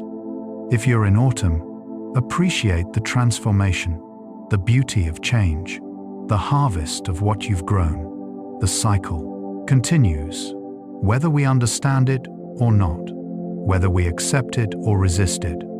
But when we align ourselves with it, when we flow with the seasons, rather than fighting them, life becomes easier, richer, more meaningful. We stop struggling against what is and start working with it. We find our place in the pattern and move through it with grace. Picture yourself resting beneath a tree and watch as the seasons flow past in peaceful succession. See spring buds burst into leaves, tiny and tender at first, then unfurling to full size. Watch them deepen into summer's full green canopy, providing shade and shelter, rustling in warm breezes. See them blaze with autumn color, transforming from green to yellow to orange to red, each leaf a small flame before falling away. Watch them spiral down, carpeting the ground in color, slowly fading to brown, crumbling into soil. See the branches stand bare against winter sky, stark and beautiful in their simplicity. Then watch spring return again, reliable as breath, as certain as the sunrise. The tree remains, patient and rooted, while the seasons flow through and around it. You can be like that tree, steady in your core, while the seasons of your life move through their cycles. Rooted in your essential self, you can weather any season. You can grow in spring, flourish in summer, transform in autumn, and rest in winter, all while remaining fundamentally yourself. The seasons change you, shape you, bring you experiences and lessons, but your deepest self, your root system, remains continuous through all changes. Close your eyes now, if they aren't already closed. Feel the earth beneath you, solid and patient, spinning through space, tilted at its angle, following its orbit as it has for billions of years. Feel yourself as part of this turning world, this tilted planet, making its endless journey around its star. The seasons will continue their dance long after you've drifted into sleep, long after you've awakened, long after your own life has run its course. They were here before you were born, and they will be here after you die, part of a pattern billions of years old and continuing into a future beyond imagination. Let the seasons carry you now, gentle and certain as tides, steady as the sun's path across the sky. Let spring's hope, summer's abundance, autumn's beauty, and winter's rest all flow through you, releasing any holding, any tension, any resistance to what is. The seasons teach us to let go, to trust the cycle, to rest when it's time for rest, to grow when it's time for growth, to transform when transformation comes. Breathe deeply, slowly, letting your breath match the rhythm of the seasons, slow and measured, like the turning of the year. Inhale spring's fresh promise, the scent of rain and growth. Exhale summer's full warmth, the richness of abundance. Inhale autumn's peaceful release, the beauty of letting go. Exhale winter's deep rest, the stillness of dormancy. The breath continues, like the seasons, like the turning of the world, the endless patient rhythm that sustains all life. Everything flows, everything changes, everything returns. The seasons teach this truth more clearly than any words. They show it in bud and bloom, in heat and cold, in color and bareness, in light and darkness. They demonstrate it year after year, century after century, reliable and renewing, the great wheel turning, carrying us all through time. If you're still awake, you can rest here as long as you like, or gently rise when you're ready. But if your eyes are heavy, if sleep is calling, if you feel yourself drifting, let yourself go now. Let the seasons hold you in their ancient rhythm. Close your eyes and sink into sleep, into stillness, into the quiet turning of the world, into dreams that flow like seasons, changing and returning, always moving, always cycling, always carrying you toward rest and renewal. The seasons will be here when you wake, continuing their eternal dance, patient and beautiful, turning and turning through time. Spring will come, as it always does. Summer will follow. Autumn will paint the world in fire. Winter will bring its rest. And spring will return again. The cycle continues, forever and always. Reliable as breath, ancient as stars, steady as the earth beneath you. Good night, dear listener. Rest well in the arms of the seasons. Let them carry you through dreams and darkness into morning light. The seasons will be here when you wake, as they have always been, as they will always be, turning and turning in their cosmic dance, forever marking the passage of time on this small, tilted, beautiful world we call home. Sleep now, rest deeply. The seasons watch over you, the wheel turns. All is well. Good night.